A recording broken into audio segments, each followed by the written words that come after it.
Hey, hey, hey. Happy Friday night. My name is Plez. Welcome to Scared of Beautiful. I missed you guys. I have missed you. I have not been on here. Work has been a lot. Life has been a lot. And I'm actually going to talk to you all, go on a little rant also about just where I am in this YouTube journey and these shows. But first, let's see who's in the house. Thank you all for joining me tonight. Demetria, Nicole. Hey, Plez. Miss you on here. Thank you so much. I miss you as well. Quasia, hello. Thank you for being here. Uh-oh, my brother. Hey, Bishop. Long time no see, brother. Good to see you. Demetria is shouting Bishop out. Kimber, hello, sister. Demetria Nicole again is speaking to. So Debonair, hey, how are you? Good to see you, Auntie Eva. Hey, players, I've been praying for you. Glad you're back. Thank you so much, sis. Prayers are always welcomed. Good prayers. I hope. Nacho Twins Mama. Hey, players. Hey, girl. BJ Des. Slim Jim 1000. How are you all doing? HU Angel. Hey, sis. Nice to see you. Moni Loves. Kim Bird. Velda Sorrento, Kamiko. Hey, Kamiko, you are always such a wonderful supporter. Thank you so much for your constant and continued support. Bree Denise, you as well. Thank you. Hey, Bahati. Hey, my friend, pretty Mrs. G. Hey, sis. Thank you so much for being my moderator and being in the room with me tonight. All right, y'all. Let's get into it. I am good. For those who are asking, it's been a long week. I'm glad Friday is here. I get to fellowship with you all and spend some time with all of my beauties and bows. For anyone who may be new to the channel, my name is Plez. This is Scared of Beautiful. We have two small rules here at Scared of Beautiful. One, we will always be respectful in our comments, in our discourse with each other. We can agree to disagree. We can debate with the best of them, but no disparaging or disrespectful remarks will be allowed. The second comment is if we get a chance to do some phone calls where you all give your opinion, just remember that you have to show your face. No face, no place on my platform. I show my face. I got a job. So, I don't do any excuses. That rule is non-negotiable. And if you don't feel comfortable showing your face, I absolutely understand. And I encourage you to engage in the chat. I want all of us to engage. If you are new here also, please subscribe to the channel. Click that notification bell, like the video, leave your comments. Y'all, I miss y'all. I really do. Before I get into what the grab bag is for you all who may be new to this video format, at least, this is my way of covering some shows that I watch, because a lot of you all met me giving my opinion on reality TV topics, and I like doing that. But I'll be honest, y'all, it's starting not to be fun anymore.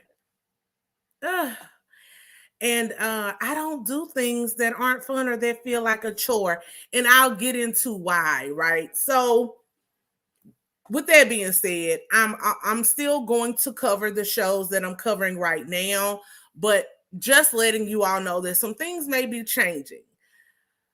I think I really started watching reality TV. Well, I'm a 90s baby, so I started with the original, honey. I started with The Real World, went on to Road Rules. Then once we got into the 2000s, there was being Bobby Brown. There was Flavor of Love. There was Tiffany Pollard once she got her own show.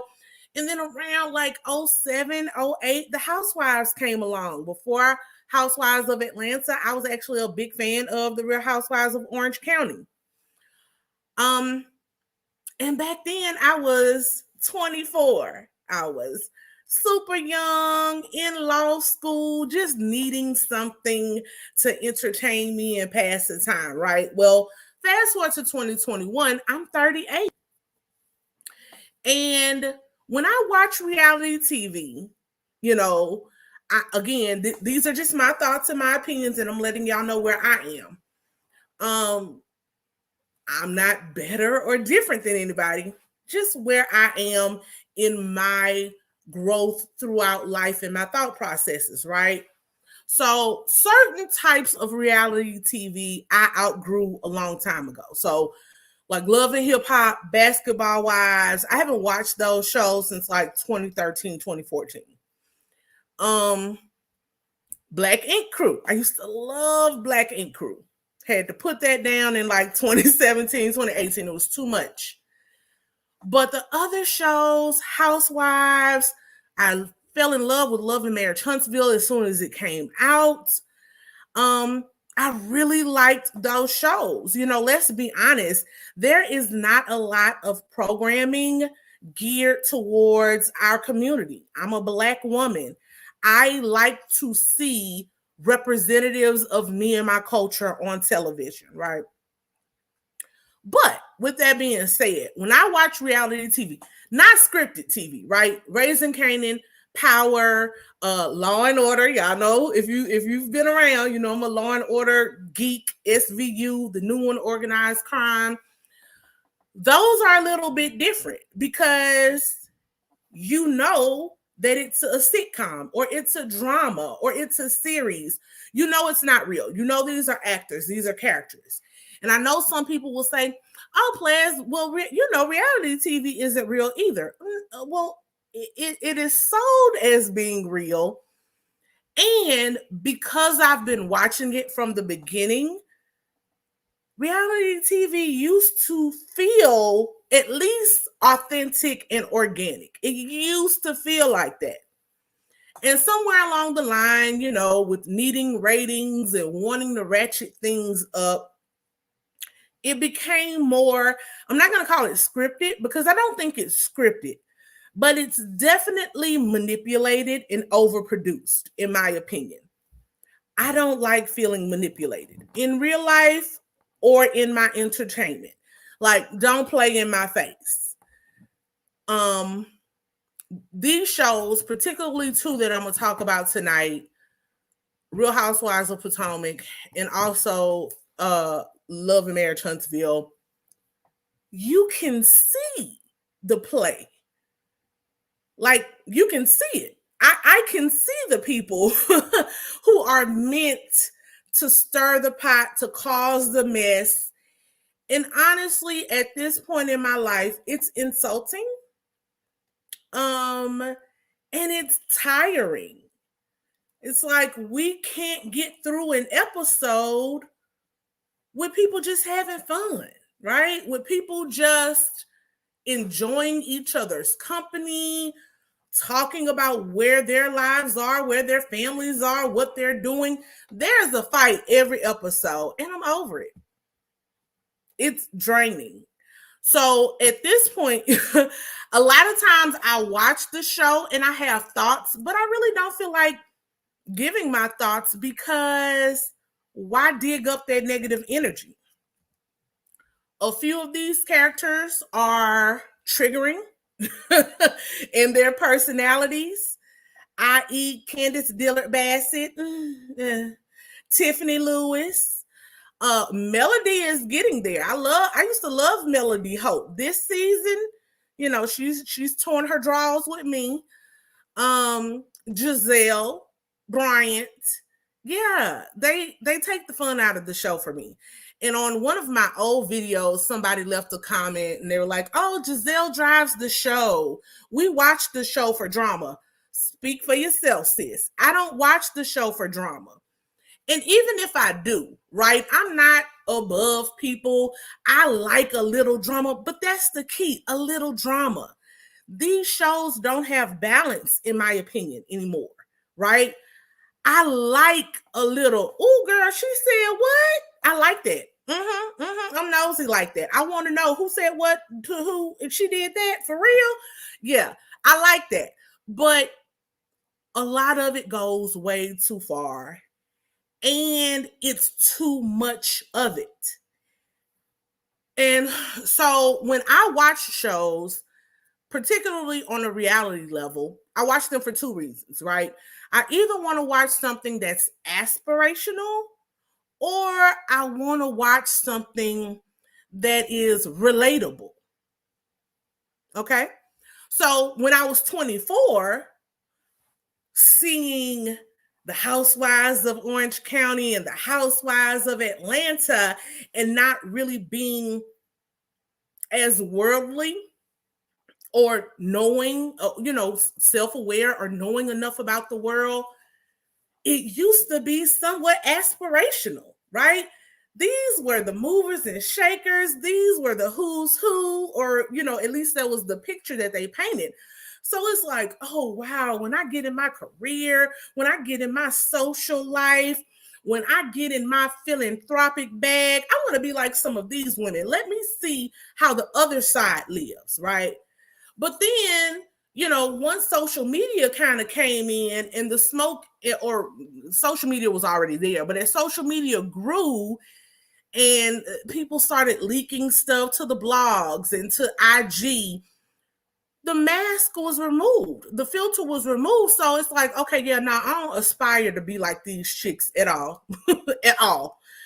And then the relatability piece has fallen off for me as well, because I can't relate to a lot of these women. Money doesn't move me. So I would not be on a show where I am required to go around women who I fundamentally don't like. And I don't know people in their real life, in real life, who consistently show up. Now, if it's a chick that I don't mess with and me and her have a mutual friend and it's our mutual friend's birthday party, I'm not like that. I'm not going to make my friends choose. I'm going to go and enjoy the party, but I'm going to sit on the other side of the room. I'm not going to go sit at the table with the chick that I don't like. I'm definitely not going to go break bread with her at a brunch or a lunch or a girl's trip or anything like that. So to the point that these shows force these women by contract to make them show up at events, it's not organic anymore. It's not real. It's not relatable, because I don't know someone who repeatedly subjects themselves to almost going to blows every week or every other day or however long when they actually film. So with that being said, I am going to finish out this season of RHOP and LAMH. I'll probably do a cursory look at Real Housewives of Atlanta, but honestly, now that Portia is gone, y'all know who anybody who has followed me for a while, I love Kenya, still do. But I don't want to see Kenya. I don't even know who's going to be against each other this season. Is she going to go back against Marlo, since Marlo has a peach now? Yeah. I'm not excited. I'm not. I love seeing her on Dancing with the Stars though. But Portia's gone. I've said it before many of times. To me, that show has run its course. It's time for them to ditch the whole show and go to a new city and start all over. Charlotte, North Carolina has a really good Black population. I don't know. Maybe, maybe do Houston, Texas, or in Orlando, Florida. I don't know. But y'all, I'm sorry. That was my rant. For people who may be watching this replay and didn't want to hear what I had to say about that part of it, just want to get to the reviews, I understand. And I will have timestamps in this video for that reason, so you can get straight to the reviews. But I just want to let y'all know, because when I get into these reviews, one, I know that people watch the reviews for entertainment, right? Someone had said that before, and I'm not offended by constructive criticism. Someone was like, oh, you take this too seriously, or oh, you know, it's supposed to be fun, it's supposed to be entertainment. Watching people who cannot, you know, a couple of episodes ago, they allegedly did a truth where they were starting over on RHOP. In the very next episode, Giselle and Robin go right back to their catty BS ways with those hypotheticals at the Reasonably Shady party. Like, you couldn't maintain the truth for one episode? Like, just one? Yeah, I'm over it. I'm over seeing the same people fight, the same people make the same tired reads. And it's just not fun to me anymore. It's not fun. It's not aspirational or relatable. There are plenty of reviewers, y'all, here on YouTube, some who do excellent jobs. Find you one of those and and embrace there, because, you know, you do watch these reviews for entertainment, and I would not want to listen to anybody complain about the episodes the whole time. But yeah, it's just not entertaining to me anymore. It's just not. It's lowbrow. And especially for people who are supposed to be on such a high level. Again, I'm not saying this stuff doesn't happen in real life. I'm not saying there are not arguments in the sorority house, in the, you know, in the Jack and Jill meetings, at the junior leagues meetings. Look, anytime you got a bunch of women in a room, there will be likely some type of tension and conflict, but it's not like this, you know. And so just watching this stuff, y'all, I honestly don't even really like anyone on Real Housewives of Potomac right now. I like a scholar, and that's sad that the person who I like the most is a friend of the show. I like Karen, but I'm actually very disappointed in Karen, because she had the option to, like, so when I talk about balance, even the things that should be positive, right? Her business, Wendy wanting to get a business off of the ground, they've managed to make that petty too. You know, the unnecessary shade of Wendy, of both Wendy and Karen. I think Karen should have said, this is going back a couple of episodes, so I'm not getting into the review, but I think Karen should have told, when Wendy came to Karen telling her about her candle business and stuff, I think Wendy should have said, oh, I actually have some candles in the, Karen should have said, oh, I have some candles in the works as well. Because it's not like Karen took Wendy's idea. It's not like she heard Wendy say, I'm gonna do a candle, and Karen got on the phone to her people and say, let's do candles too. That's not how business works. Her home goods is a direct, you know, offshoot, a natural next thing from her fragrance line to move into home fragrances. So that was probably already in the pipeline. But then the little, and I mean, yeah, it is like shade, but it's just unnecessary. There's more power that you could put on this screen of saying, you know what, Wendy, you get your business off of the ground. We can go over here with Robin in her hats, because, you know, allegedly they're wanted in Macy's and all types of places.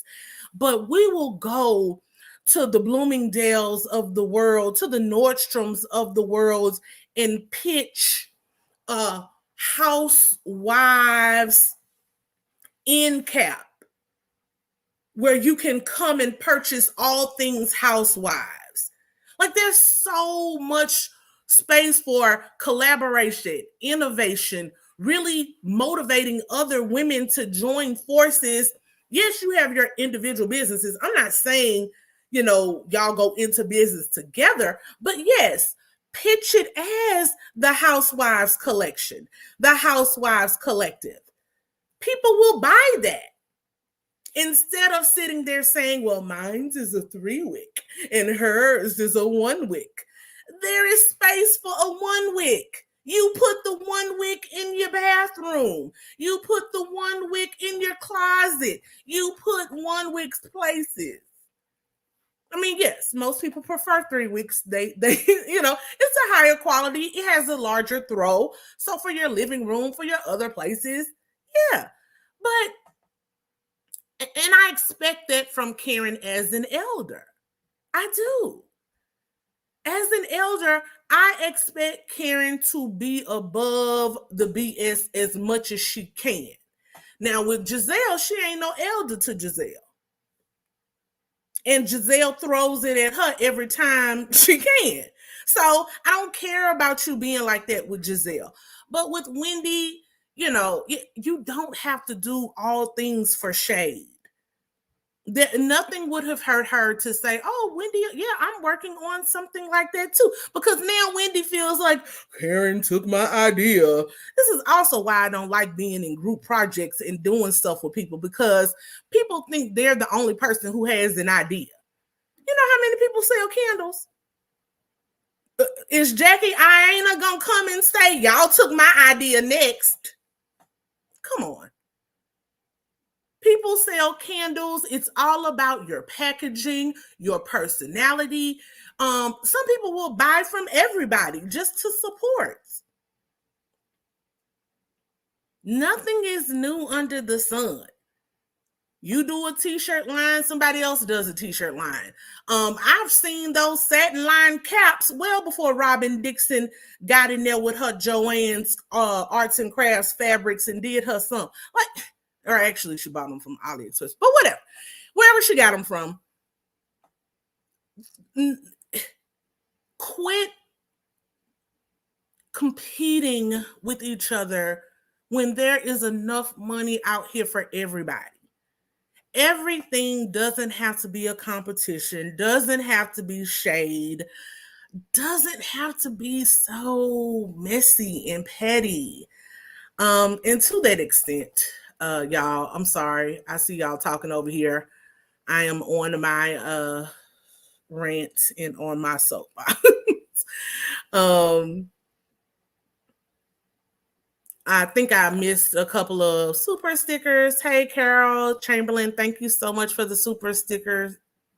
Sis, Regina Foster, I agree 100%. Thank you so much for the super chat. And thank you for agreeing with me. POP, Positive on Purpose, says, right, I can't relate to the trashiness. Nah, sis, I just can't. Bernice, hey, Aunt Bernice, I miss you. Glad to see you. It's gotten very toxic on several shows. The toxicity is at an all-time high. I cannot do it. High vibe. Hey, girl. I agreed. I would like occasional mess, but let it happen organically. Yes. You can literally see people being sent in to handle the mess. Johnny May 2000. I missed you, Plez. I missed you too. All right, y'all. So, CG, thank you so much. Hi, my beautiful sister. I'm happy to see you. Thank you. I'm happy to see you too. Thank you for the super chat again. Miss Bernice says candles is $1 billion industry yearly. Everyone sells candles. Absolutely. POP, Positive on Purpose, says, but that is petty and childish to think that way. Everyone is selling candles that was like shade. Some shade is good. And I agree. Some shade is good. Again, for me, the biggest thing is these shows have gotten out of balance. And it's constant shade. Even to me, when there should not be shade. There should not be shade on two women who are pivoting in their lives and starting businesses. Karen pivoted from being a stay-at-home mom and has entered, the business world on her way to being a woman boss. And Wendy is pivoting and trying to stretch herself, get out of her comfort zone. A lot of people who are in academia or who are in the intellectual arena go through this because you don't want to just quote unquote be intellectual all the time. You have creative ideas and you want to have a creative outlet. I know I do. Part of YouTube for me is a creative outlet. I have tons of ideas and don't want to be just limited to the lawyer. So it's not fair to limit Wendy to the professor. So I just wish they had both embraced that moment as like a sisterhood teachable moment instead of allowing production to move them into a, well, what do you think about Karen having candles? I mean, it's lame. And y'all too old for this. Like, I don't do that. I left high school, and honestly, even in high school, I wasn't like that. Whatever. I'm not that person. Zerzer says no shade. The candle idea likely was not an original Robin concept, but likely vetted to her. You mean Wendy or Karen? Not Robin. But I get what you're saying. Shinkin Shan, hey sis. Hello, everyone. All right, y'all. So with that being said, that is kind of my mindset when I'm watching this show.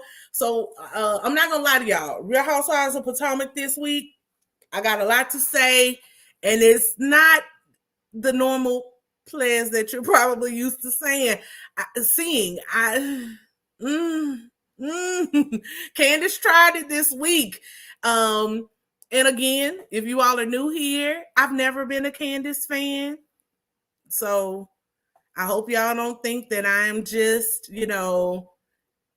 Candace is not likable to me, never has been likable to me. Everything about her personality rubs me the wrong way. And every time I try to root for her, like with her career, I believe in dreams. I want her to get where she wants to go. But that little girl makes it real hard. She makes it very hard. So yeah. Let's get into it, y'all. Real Housewives of Potomac this week. The title is GVO or GTFO. If you watched it, GVO is for good vibes only. This episode revolved around the ladies taking a couples / girls trip to the Eastern Shore, which was interesting to me that they called it the Eastern Shore, but whatever. But more specifically, the Chesapeake Bay. And so the whole episode, we see the couples interacting with each other, getting ready to pack their things, getting ready to go on the trip, and then finally all of the couples in the house together, right? So first thing that they open up with, Mia is packing to go on the trip. She's letting the kids know that y'all can't go with mommy. You all are going to stay with grandma. And so the last few episodes, we've been introduced to Mia's mother, learning more about Mia's childhood. Her mother was a drug addict and unfortunately lost her children to the foster care system. She eventually went to jail. She got out of jail, started trying to get clean, and has been on the road to recovery and a former addict now for 10 years.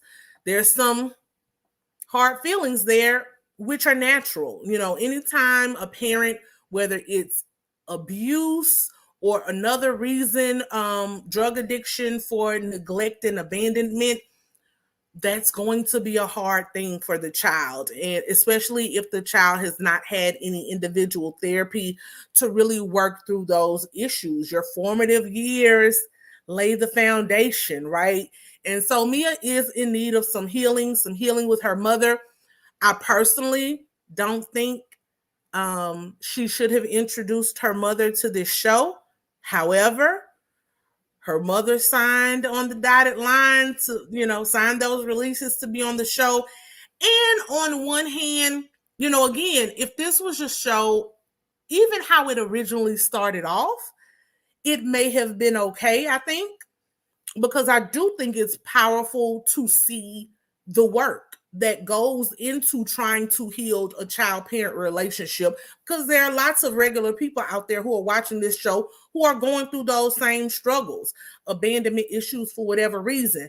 But anybody who has watched this show in the last few years knows the den of snakes that they are engaging with. So I personally would not, I believe in being honest and transparent. I may have talked on the phone to my mother, went to therapy to deal with those situations. Like, you would have heard about the issue with me and my therapist, but I don't know if I would have actually had my mother come and appear on the show. I think Mia meant well in doing it, but perception is power. And unfortunately, it sometimes kind of reads as exploitation, right?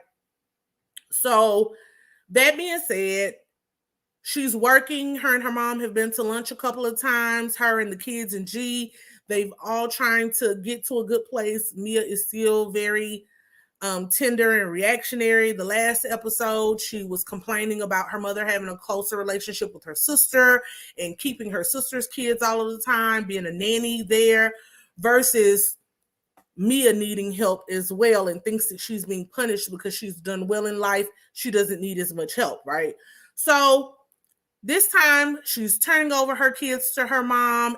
I like it. There's a good opportunity there for growth.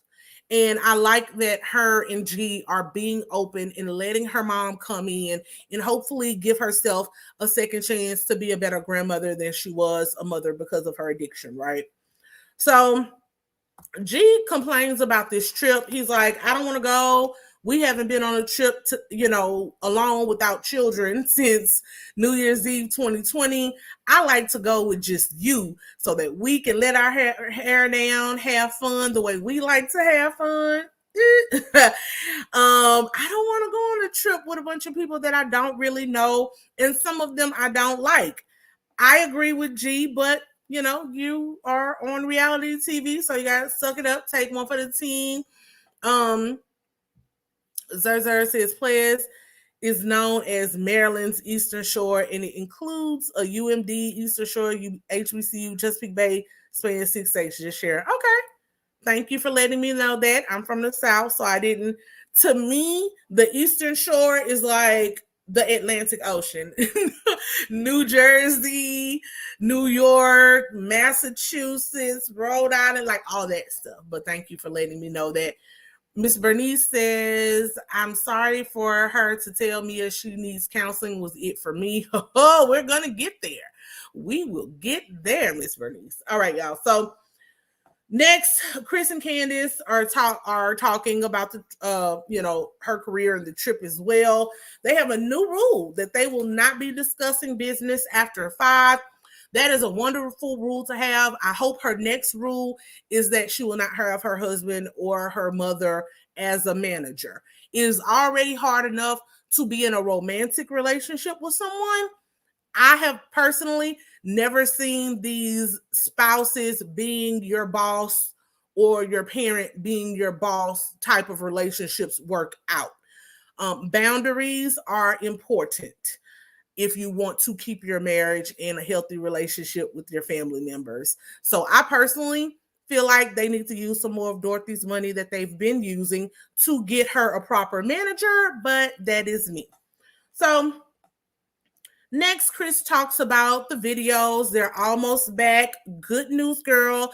The editor that you hired over on Fiverr is almost done. You get 3 edits included for the $100 that we paid to edit the videos. And yeah, she's excited about that. They talk about her dreams as an artist, her wanting to get signed to a big label, a big distribution deal. I'm going to leave that alone because, like I said, I do admire someone who persists and goes after their dreams as unrealistic as it may be. I hope it works out. Next, she tells Chris about the fight with Mia. She's very proud. It's always funny to me when people laugh at their jokes harder than other people laugh at their jokes. Not a good look, sis. So she's telling Chris about the fight with Mia and how it was so let me see what's a good word for it. It was so I don't even know a good word for it. She really thought her holding up the projector was a good look. She thought that was a gotcha. She thought that was a good dig. It didn't land. It didn't land. And the reason it didn't land, Candace, is because that is the epitome of the pot calling the kettle black. You project everywhere you go. And honestly, you just needed to reverse that projector up and hold it to yourself. She talks about how insecure Mia is. And again, y'all, this whole episode, I was sitting here like this. This is what I was doing. It was the hypocrisy and the delusion for me. Everything that came out of Candace's mouth, I was like, you do the same thing. Like, you and Mia are actually the same person, just different. Mia is spoiled by a rich man, and you were spoiled by your rich mama. And at the end of the day, neither one of y'all are self-made, so you have very little room to talk. But because you are classist and elitist, you think you're better because you were born into money and she married into money. The gotcha is you are really insecure that even though you were born into this life, you know, people who are born into this life, you already have the upper hand. You're in all of the private high schools, you know, you go to the best colleges. It really has to suck that Mia grabbed a wealthy man from the strip club and you were in the White House. You were surrounded by the upper echelon your whole life and ended up with Chris. And nothing's wrong with Chris, but you yourself are mad that you have Chris because you and Chris have to live off your mama. You fumbled the bag, sis.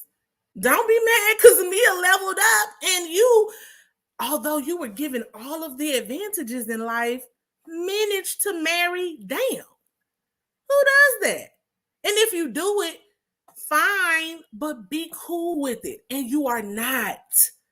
You are, everything that you do and say shows that you are not really, you're insecure about who you chose to marry. And maybe he chose you. That's the person who you know, proposed.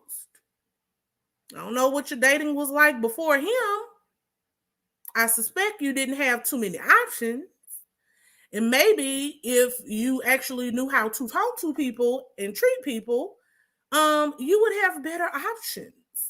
More men would flock to you if you had a better personality. But honey, Chris is over there trying to do the best he can so that he can continue to live whatever life y'all live. But so yeah, she talks about this fight. She lets Chris know. Chris even tells her, you said what? He said, yeah, I told her your mama's low budget. Chris is like, what? No, why would you do that? That's the one thing I do like about Chris. Let's be clear. I actually like Chris. I like that Chris tries to hold her accountable. She just doesn't listen, you know. She just doesn't listen at all. But Chris tries. So I give Chris a bit of as much of a pass that I can give him. The next scene is Ashley and Robin. Y'all, production is so messy. The first thing that came to my mind as Ashley is coming into Robin's house, why was that kettle so dirty? Why? That kettle was dirty. Was it burned? I don't know. But production like zoomed in on it 3 times. And I'm like, what? Okay. Kettle was dirty. Robin, first time I've actually seen Robin try to call somebody out. She criticized Candace for the whole your mama thing. Next, her and Ashley talk about Wendy and Robin saying that she just doesn't know who Wendy is anymore. Robin is much like Candace, except she's better. She's more laid back. But all of these people lack self-awareness and emotional intelligence. Robin continues to act like she doesn't understand why she's in the line of fire. You keep jumping in and being the Secret Service agent for Giselle Bryant, and you keep taking the shots. You keep interjecting yourself in stuff that doesn't even belong to you. So you were, a byproduct of the bullets that were aimed at Giselle because you want to be, quote unquote, Captain Save a Hoe and jump in and save Giselle. Wendy would have never said anything about your relationship had you not brought yourself into it. And now you want to sit here and act like, I just don't know who Wendy is. I mean, I have to walk on eggshells around her. I can't be myself. Who are you? Who are you? I feel like we need to get Rafiki to come with his little stick and beat Robin over the head like he did Simba in Lion King. Who are you? We don't know who you are. You are Giselle Bryant's flunky. That's what that is. That's it. That's all. So stop all of this acting like Wendy has done something so bad to you that you weren't doing to her. If you and Giselle didn't sit around talking about her alleged marital issues, she wouldn't have talked about yours. And it's lots of room to talk. So quit acting. I think that's also part of what I don't like about this show. As much as people talk about Ken don't act like no victim. She does what she does, and a lot of times she is wrong for it, but she doesn't then go back crying and whining about it. These people throw big old boulders, like they're beyond stones at this point. These people throw the biggest rocks ever and then are like, what? I didn't do nothing. Girl, good day. Then they talk about Giselle declining the invitation to the trip. Giselle texts them and says that she didn't feel welcome with her invitation, so she's not coming on the trip. Wendy responds in her Zen-Win fashion and says that, I want this trip to be great for everyone. All of the ladies are welcome. And Robin says, have fun on your trip, ladies. So yet again, she's joining in with Giselle. Why are you not going on the trip, Robin? Did you even ask Juan if he wants to come on the trip, Robin? Like, you keep putting yourself in this box and then you're mad because you're in the box. Like, I just want them to fire you at this point. You deserve to be fired. Thank you for introducing us to Ascala. If I watch it next season, I hope that Ascala has taken your champagne glass or whatever the hell they carry. Because Robin serves no purpose at this point. I'm over it. Next, Robin actually tries to call Wendy cold and dismissive about her relationship with Juan. Y'all, I got a secret. Guess what? It's like, I'm going to be Miss Bonita for a minute. Miss Bonita Betrayal from In Living Color. I ain't want to gossip, so you ain't heard it from me. Juan is cold and dismissive about your relationship too, sis. That's tea. Juan is cold and dismissive about your relationship too. Yeah, we see it. We all see it. So you shouldn't get mad about Wendy being cold and dismissive. You should be used to it by now. Okay, all right. Now, next, we see everybody getting ready again. Karen, Ray, Ashley, they are getting ready to send Karen and Ashley off on this trip. Michael is not coming on the trip. Michael said thanks, but no thanks. Ray is going to be coming the next day. He's driving up or getting driven up, whatever. And Karen says that she's not surprised that Juan isn't coming because the way, whatever that girl name is, Robin was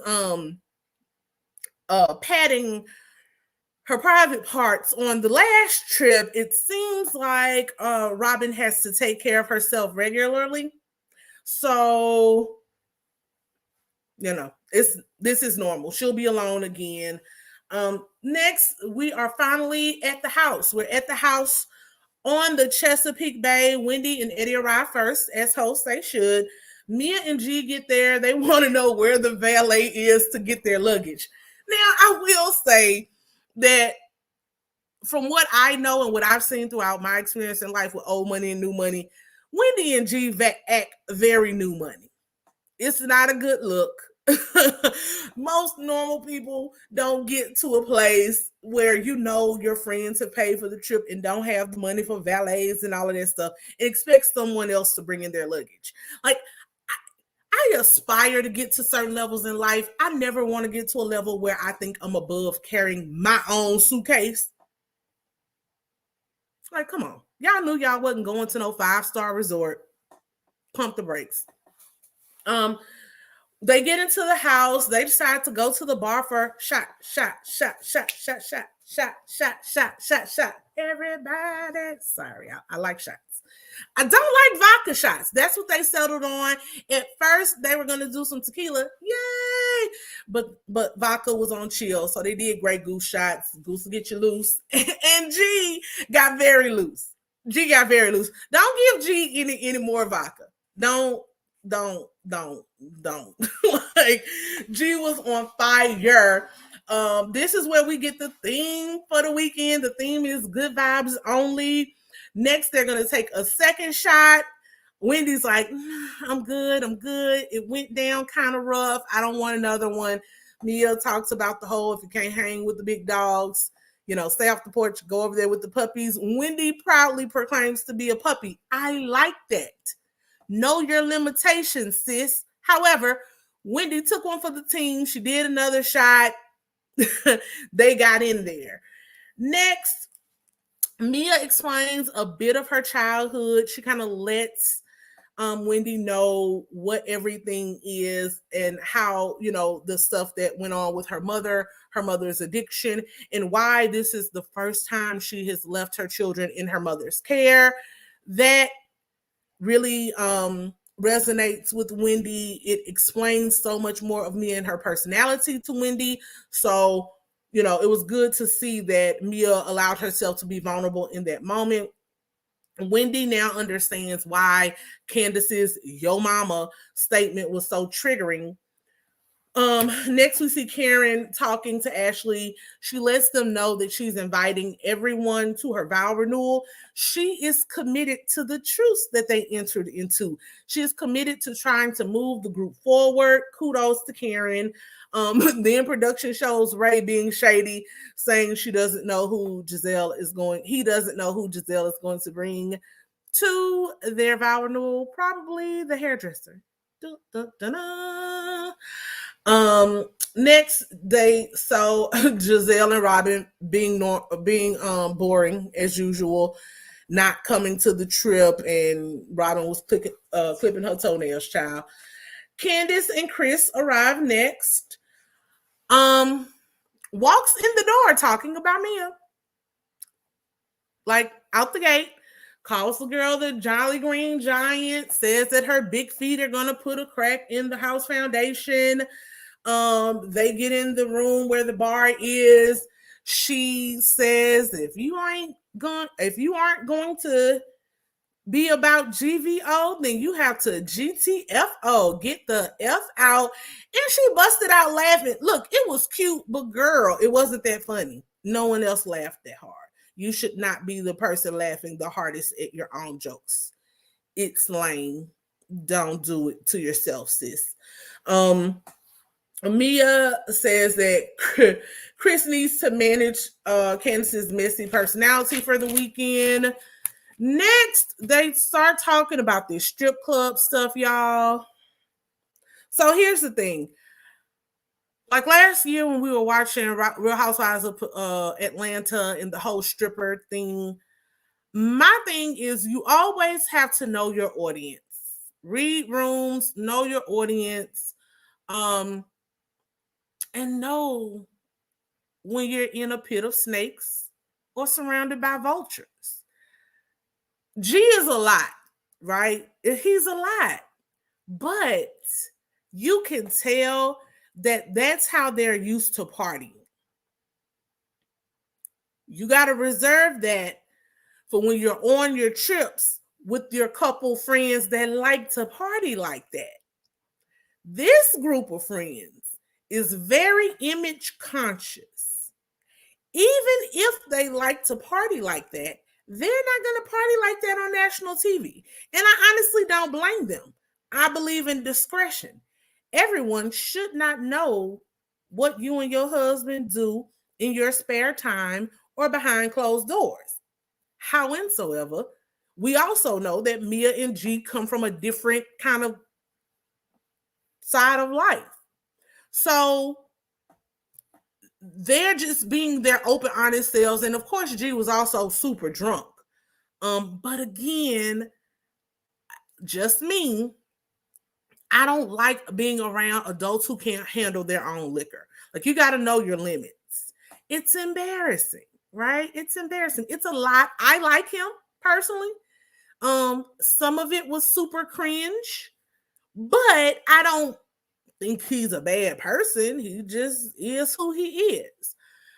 So they start talking about the strip club. G is like, I don't even really have to go anymore. Mia is the one who likes to go. Mia picks the girls. Mia is like, oh, well, G only likes white girls.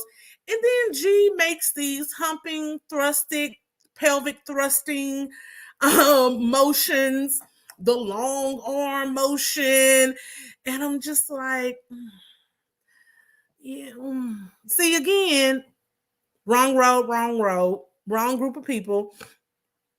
I don't think, at least on the outside, that this group is really open to swinging or bringing in third parties. You needed Michael there. He needed Michael there. I wish Michael had, bossed up and came along. I ain't gonna lie. If Michael was there, it would have been a different trip. That would have been funny to me. Like, that would have been entertainment. I want to see G and Michael together in a room. I do. That would be some good television. So he's clearly drunk. The other couples are clearly uncomfortable. You just got to read the room. Mia, she's like, that's just him. I let him be him. It's hard to change a 68-year-old man. Let him be him. And next we see Ascala and her husband join the group. They have even more shots. Don't give G another shot. Like, somebody got to deal with it. Hey, Prosperity, the girl, she says, I was looking between my fingers like it was a scary movie. I was embarrassed for Mia, Michael, and Juan because Robin is down with the threesomes as well. Exactly. Zen Gray says, yes, Michael and G would have been a hot, hilarious mess. Jen Holiday says, I don't like the fact that Candace asked if it still worked. Yeah, it's so funny. Like I said, the girl is a walking contradiction. I don't need to know how well hung you are, but does it still work? Why? If you don't want to know about it, like, pick a side, sis. Ascala and her husband joined the group. They have more shots. G is outside eating on a sandwich or something. I think that was part of the issue too. He was drinking on an empty stomach. Never a good mix. Liquor's gonna go straight to your head. G comes back. He comes back again, new money move, with his car dealer on speakerphone. He tells everyone to be quiet in the room so that they can hear this wonderful announcement. The car dealer tells Mia that G has authorized him to build her a custom G-Wagon. Look, y'all, that was stunting 101. Like, okay, good for you. Yay. We didn't need to know, but okay. So in the midst of this, G manages to tell Mia to shut the F up. He doesn't have many opportunities to tell her that. And he then goes on to explain the gift and why he's giving Mia this gift. This is their 8th year of marriage, 7 years too long. So, look, couples have their own ways of talking to each other. They have self-deprecating humor all the time. But again, you don't know these people yet. Quit giving them ammunition to judge you like this. Like, it just wasn't a good look. Next, Candace they go looking at the rooms to see which rooms that they'll choose later. Candace tells Scholar what all has been happening so far. You know, G is up to here with the alcohol. He is on 100 right now. And she compares him to Michael Darby. He is Michael Darby-ish. And then Wendy joins in to see what they're talking about, what's going on. Candace immediately goes on this diatribe about Mia, calls G a Captain Save-A-Hole, because he picked her up from the strip club, all this different stuff. A scholar says something at home is not right. Why? Some people actually do talk to each other like that. Honestly, from what we see on the show, Mia and G may be one of the happiest couples of this group at the very least. So if that's how they roll, that's how they roll. Candace says that there are several red flags. Not you, girl. You calling out somebody on red flags? Okay.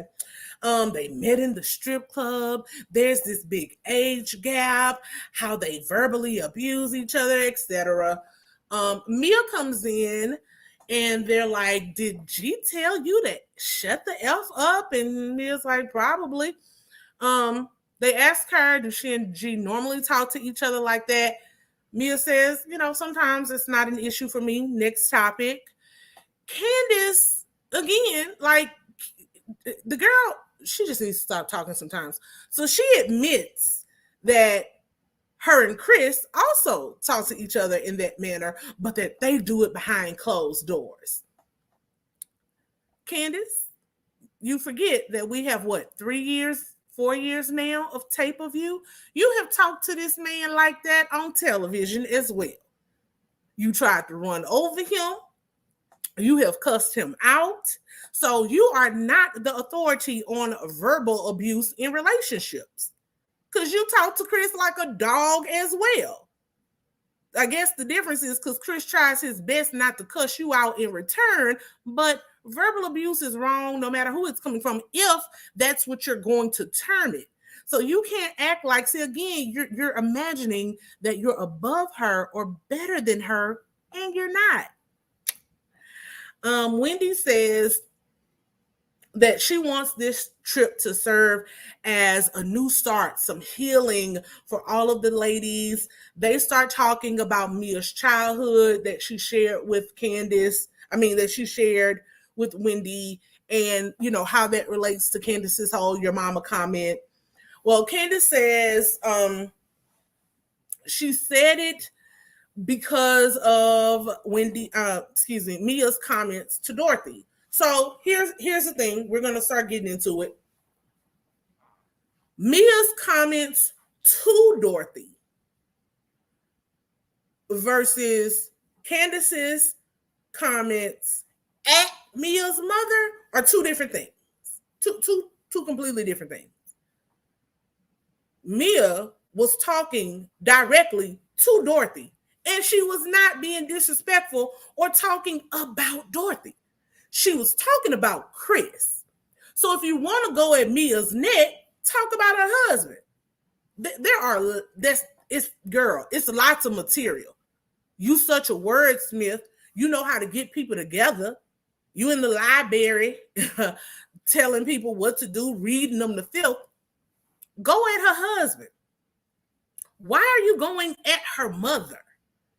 And this is why your mama jokes, especially at a certain age, like beyond middle school, at the very least high school, grown, hopefully well-adjusted people should not say that, because you never know what someone's relationship with their mother was, what happened to their mother, if their mother is dead or alive.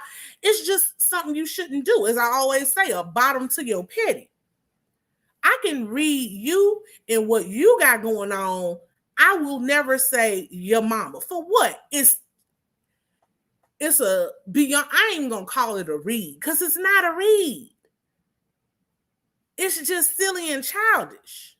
But it is a trigger for lots of people. And the real issue is that Candace can't go off on the person she needs to go off on, which is Dorothy.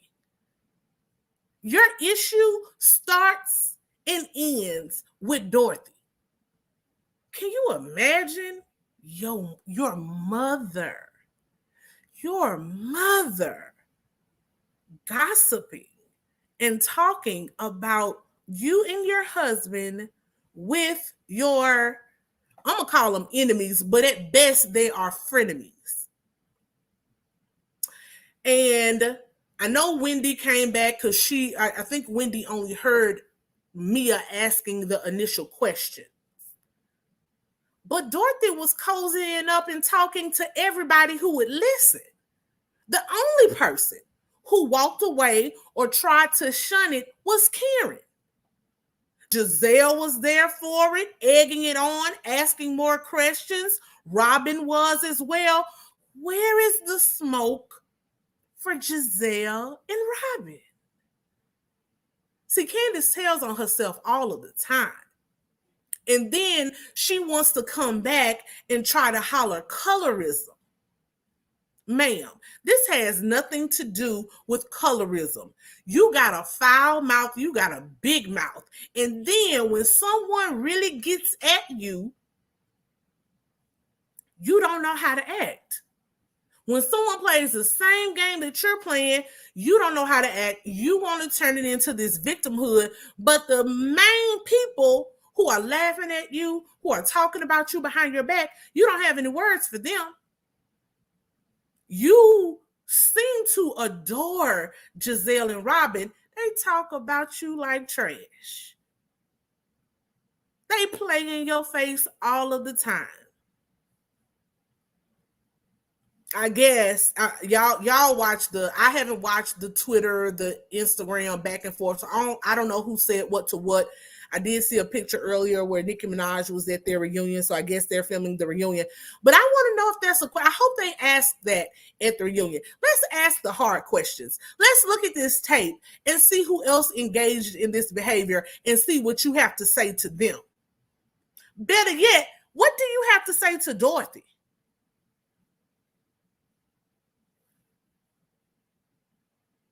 Like, part of me really does feel bad for Candace, because that's a hard life. To live with a mother who is supposed to love you and be protective of you and be your safe space, but who really tries to undermine you at all costs because she's trying to vicariously live through you. Dorothy ain't lived the life she wants to live, so she literally treats Candace as a dress-up play doll who should do everything that she has. It shows all over her upbringing, the pageant world, that doggone wedding. But Candace is so spoiled and will not let go of her lifestyle. I don't blame Dorothy anymore. You are a grown woman. And as long as you take money from that woman, as long as she foots the bills, I love my mother. I love her. Unless she becomes, where she needs like home health care or something, she wouldn't have a room in my house. Like, I have a guest room. She can come visit the guest. Why does Dorothy have a room in that house? You know why? Because Dorothy is a part owner of that house. And Dorothy herself has said as much. She basically said it. If you watch, if you catch her little shade, you can't make friends in real life when your own mama shades you. So, to a certain extent, Candace fights so much because she has had to fight her whole life. She has had to defend herself her whole life. And the person she really wants to defend herself from, she can't. Well, she can, but she refuses to do it. Because doing it means you have to cut off those purse strings too, little girl. But instead, she wants to try to talk about people who she thinks on a social level, on a class level, are beneath her. Mia may not have started out where you were, but girl, she surpassed you. All by using her womanly ways. Sucks. But sooner you get in that therapy that you recommended to Mia, you'll understand. Mia says that she was just in business mode and she just wanted to know who was in charge. You know, you identify the problem. When you identify the problem, you can find the solution. Candace says that this wasn't the time or the place. She should learn to read the room. Again, that was laughable coming from Candace. When has Candace ever read the room? Ever. Like ever. Never. She's always out of place. Chris, several times in past scenes and years, seasons, have had to calm Candace down. We're at a formal event. Pipe down. Stop.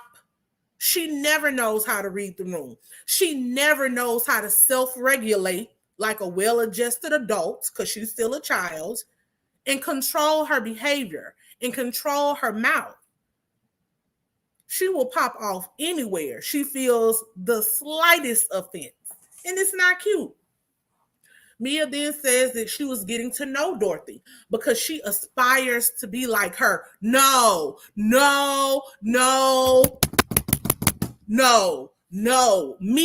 do not. Do not. That is nothing for you to aspire to. Don't nobody want to be like Dorothy. Candace is already on her way to being Dorothy. We have enough classist, elitist, petty, messy, lowbrow, fake and highbrow women. We don't need another Dorothy in this world at her old age. Leave Dorothy where she is. Let Candace follow in her footsteps. But please do not try to be that. Like, you don't want to be that bitter, because it only affects you and your children. Don't do that. Dorothy is not somebody that you want to be like. Candace then takes another dig and says, well, she wasn't found in the strip club. Well, girl, wherever she was found, it wasn't good enough for your daddy. I'm telling y'all, these people got to get better with coming back at this girl. That girl's whole life is a read. You gonna talk about me and my mama and where I was found, I'm finna talk about yours and where she was found. That's what we gonna do tonight. Like, I'm sorry. Candace gets away with way too much. I know Mia had a large lifestyle. Mia maybe, doesn't have the requisite vocabulary to go back with Candace, but I got time tonight, and it's just what it is, because she needs it, and she has not learned her lesson. You got it on Twitter. You don't get the lesson. Monique reached out and touched you last season. You ain't get the lesson. It's like you come harder and harder every year. And unfortunately, I'm not a violent person. So that's why I got too much to lose. But word for word, we would go at it. And that's why I can't be on a show like this. Because I am nice and sweet. And I don't do this unless somebody pushes you. And at this point, I know people are like, oh, y'all too invested. Y'all act like y'all was one. I'm sorry, Candace. Somebody, I don't like bullies. Someone needs to put her in her place. No one wants to put her in her place because people feed this liar, this narrative of, oh, words don't hurt. You shouldn't let nobody. No, you're not going to talk to me any kind of way. And Mia be minding her own business. Candace makes constant digs, constant digs, but then wants to get on social media and say, oh, I'm being attacked and it's colorism and it's because of how I was born. People, really mistreat me because I came from wealth. No, girl, you talk down on pretty much everyone you encounter except for Giselle and Robin. Why is that? And just a quick aside, right? We want to talk about colorism. For all intents and purposes, right? When Candace did her trip and there was the big house and the cottage. If we're going on historical relationships, right? Wendy should have been in that big house because Wendy was an ally, basically, to Candace over last season. I can see her putting Karen in the cottage. But why would she choose Mia over Wendy? Because she does what Giselle and Robin wants her to do. She has no backbone. But furthermore, I would actually argue that this is another one of Candace's insecurities. She's not one of the light brights. She's a beautiful brown skinned girl, but she wants to be a light bright. She wants to be light bright adjacent. She wants to have that social caste system that people perceive light brights to have. She wants to be relative to that. She wants to be, So she thought it was cute to put the darker girl. She didn't want to be in the, because if it was like that, you actually could have flipped it and put you, Wendy, Scott, the brown girls could have been in the big house. Giselle could have been in the cottage. Robin could have been in the cottage. Why not, sis? So you really got to do some thinking, some introspection, all of this stuff that you're trying to project on Mia is really just you projecting. All of this colorism is really the insecurities that you feel deep down about being a brown girl. Because no one is coming at your neck because you brown skin. We're coming at your neck because you are clearly classist and elitist. Has nothing to do with your skin tone. You have an ugly personality, an ugly foul mouth, and then you try to play on people's intelligence and emotion and act like it's your fault, their fault. Oh my God, no, I didn't do anything. Girl, you are vicious.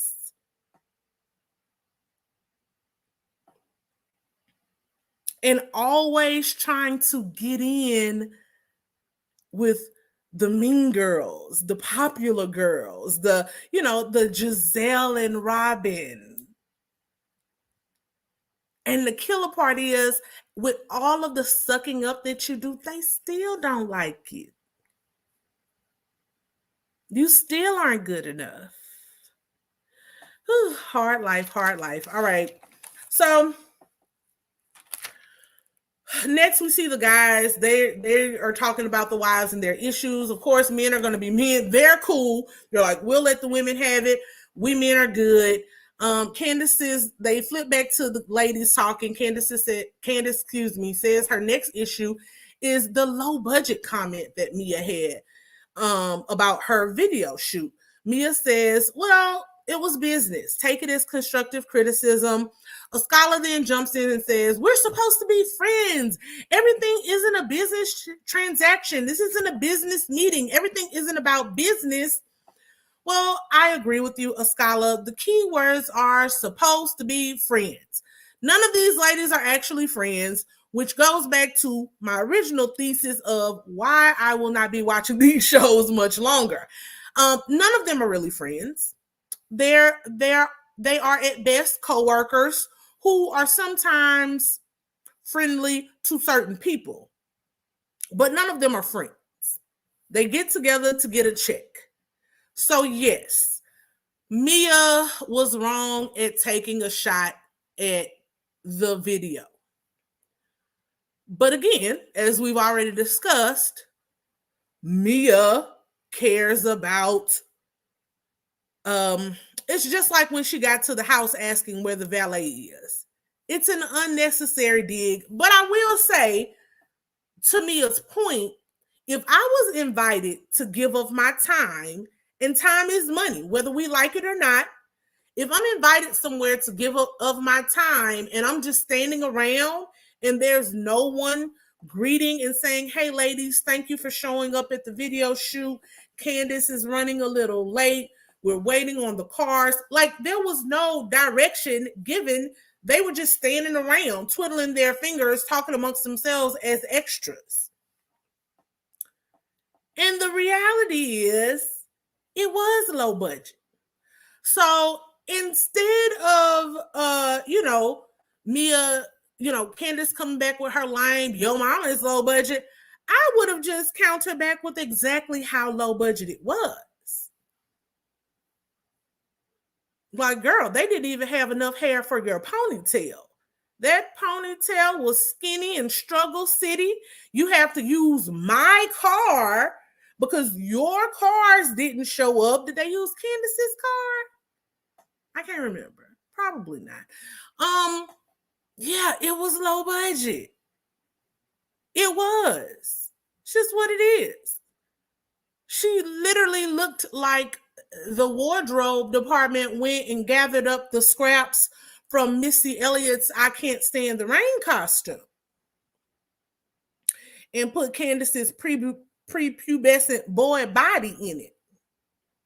And normally I don't talk about people's bodies, but when Candace is on television calling that girl every type of Jolly Green Giant, Bigfoot, everything there is to say, Candace, there is a lot that can be said about you. You stole Cindy Lou Who's whole face and have the nerve to talk about people. Mia does not talk about your body, does not talk about your face, but because you can't say that Mia is low budget, because she's not, you want to talk about her mama. Okay. Okay, girl.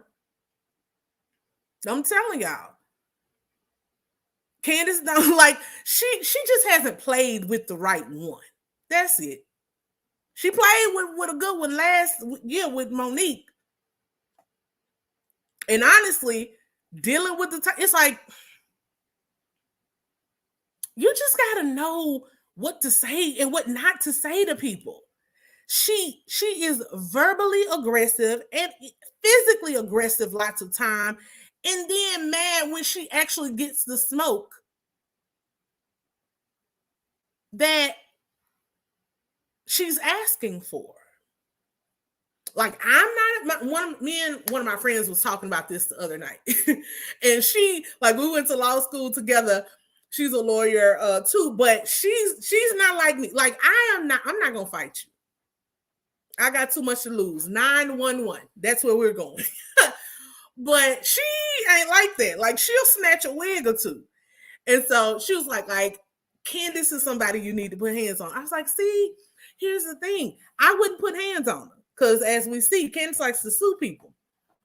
But I have to be honest. If I was in the room and somebody put hands on her, I wouldn't separate them.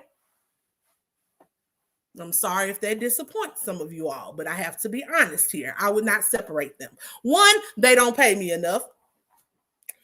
Production can do that. And two, yeah, I wouldn't. I wouldn't. I might get my phone out and be like, World Star.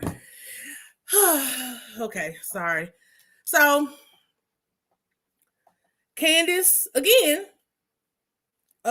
goes back to dig at Mia about the strip club, making more digs there. Candace then tries to act like Mia is the one who said that she called her own mama low budget, and Mia's like, nah, that's what you said. And so Candace is like, oh, well, yeah, I said it because blah, blah, blah. You shouldn't have said it. Like, you shouldn't have said it. Say she's low budget. Say G is low budget. Say, I don't know, or just come up with something different. Talk about, at that point, yeah, talk about her feet. Talk about how tall she is. Talk about whatever, but don't talk about her mama. Like, your mama. It's just so weak for someone who claims they're such a good reader. Wendy then asked Mia if she's okay. Candace, again, like a little kid, why are you checking on her? Why are you asking about her? Because she wanted to. You are the pit bull. Mia didn't start that with you at this point. So then Wendy says she knows what it feels like to be ganged up on. Candace says, well, I do too, but I actually defended her previously. And then she's sitting her Bigfoot self. See, again, you go back to the big feet. Like, you can't make an argument or complete a sentence without trying to throw in an insult. Mia says, I love my feet. God made me this way. Candace then says, well, God also made you basic. Really? Now we're going to throw God in here? I just... And she, oh, okay, whatever. Mia takes a call, says, you know, look, let me talk to my real friends. Candace says, you should take a call with your flawed ass. Girl, see, again, you're flawed too, Candace. I don't know who lied to you. There's nothing perfect about you. In fact, there is very little that is even redeeming and likable about you. So yes, she's flawed. All of us are flawed. It's just, it's a lot, y'all. Mia says, let me talk to my beautiful, smart, rich friends who can actually understand me. She's referring to Karen and Ashley and them, not these broke bees. Candace comes back with another yo mama. Your mama is a broke bee and calls her a night crawler. See, Mia is good, y'all, because at that point, I probably would have turned around and told Candace, Dorothy is about to be a broke bee and have a low budget because she got to keep paying for you and Chris. Like, play with me if you want to. Like, let's be clear. You are one step away from bankruptcy. Be real clear. Like, the whole your mama thing, leave the girl's mama out of it. And I wasn't on YouTube to talk about like Married at First Sight, but this is actually one has been not Married at First Sight, excuse me, Married to Medicine. This is actually one of my huge issues with Heavenly. This is me and my personality forever. I don't do the yo mamas. Leave people's mamas where they are. The husbands, and this is the reason, right? The husbands choose to be on the show in a sense of actually engaging. We've seen the husbands throw shade. We've seen the husbands talk about some of the women. So if you're going to get someone's husband who has engaged in this type of behavior, cool. But I personally feel mamas and kids should be off limits. Next, Karen and Ashley joined the party. Mia is happy to see them, says Karen gets her and has class. Wendy announces then how the rooms will be decided, how your room assignments are going to go. She gives Karen and Escala first dibs because they were relegated to the cottage before. Next is Ashley. Mia is next. Candace starts pitching a fit because she's last. She says it's payback for the cottage, and it should be. Again, don't dish what you can't take. You put them people in a house 5 minutes or however long, 5 miles down the road. Yeah, you get the last room. In fact, I hope it's one with double beds. Ashley asks Mia what's wrong. Mia just says, Candace is over here with some stuff. She's so mean. Candace, again, no one's talking to you. And even if you can't overhear them, all she said was you're mean. Why do you need to run up in the conversation like you're this big, I'm a handle, you ain't gonna talk about me? Like, it's way too much, way unnecessary. She joins in the conversation. Then she gets to pontificating, saying that Mia's real issue is that she needs therapy. Stop the brakes. Stop. Don't pass go. Do not collect $200. Candace, you cannot tell anybody that they need therapy. Like, at all. We saw you last season wasting your mama's money and the therapist's time sitting on a couch dabbing your eyes with Kleenex because you cannot be self-aware enough at the big old age of 34, 35, however old you are, to own your ish and actually try to heal and get help. If anybody needs therapy, it is definitely you. So quit trying to, she needs therapy because she always has to remind people how much she makes. You do the same thing. The difference is you ain't the one making the money. You remind people what you have, where you come from. I worked for the Obamas. I can't tell. Michelle said, when they go low, I go high. We go high, whoever. You're supposed to go high, girl. You ain't learned nothing. You were sitting there under them people's tutelage. You had every opportunity in the world. You didn't get a man, nor did you get good interpersonal skills at all. You wasted your time and your mama's connections, because I'm sure that's how you got the job, to be there. That could have gone to some other young Black lady who needed an opportunity, because you clearly squandered it. I wish I would leave working for the Obamas and now I'm on a reality show trying to barely break into music. Girl. Just, I would be mad too. I would be mad, but I would be mad at myself. Because I have had chance after chance and opportunity after opportunity, and I've squandered it. What is that hair business doing? I saw the acting, the little movie gigs. That's cool. What else are you doing? Like, what? Okay, whatever. So yeah, the therapy thing, no ma'am. Then she says Mia needs to watch her hands when she's talking. She what? Say what now? That sounds familiar. Watch your hands when you're talking.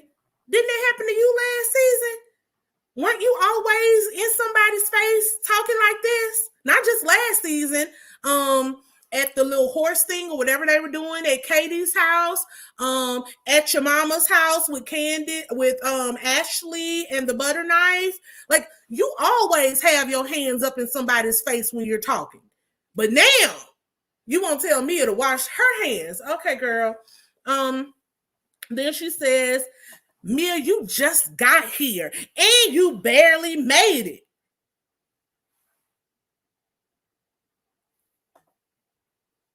Just got here, barely made it. You need to watch your effing mouth. Okay. That sounds a lot like what you claim people do to you.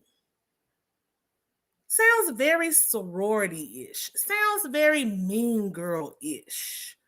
Like, you really are trying to be Giselle and Robin, but you can't. Again, this isn't like an exclusive club. To my knowledge, there's no one like beating down the doors to be on the Housewives. It seems like every season, almost each franchise is struggling to find new people. So barely got in, as if there's some exclusivity to this or some prestige with this, because at the rate of what y'all actually show on television, you're actually lowering your brand versus leveling it up. Because once you leave this, if you have not successfully turned this into some type of business, a la Karen, Portia, some of these other people, it's going to be hard for you to go back into like regular life, corporate life. So lose this whole elitist attitude as if this grown woman who is older than you is supposed to bow down to you because it's her first season on the show. And just an aside, as someone who's in a sorority, it really bothers me. Like even Giselle, them, and this whole reasonably shady thing. I don't know who their brand manager is, but pink and red, for me, should not have been the color choices for this rollout. Again, I think they're trying to play on the whole sorority thing, and that is confirmed with those pale, like, how do you get everything? Everybody is so high class and upper echelon and high budget. How did you allow someone to make your paddles for the game? They couldn't paint those paddles before they put reasonably and shady on them. You literally use the plain plywood paddles, but you lack attention to detail. You lack the refinement of people who actually plan events. And again, this is bothering me because Robin was allegedly like a marketing and events person. Maybe that's why she's out of the industry, because attention to detail matters. You got those poor girls, Grace and Adore, and I'm sorry, I can't think of the other baby's name, running down the driveway after the balloons because you don't have appropriate weights on the balloon. Like, girl.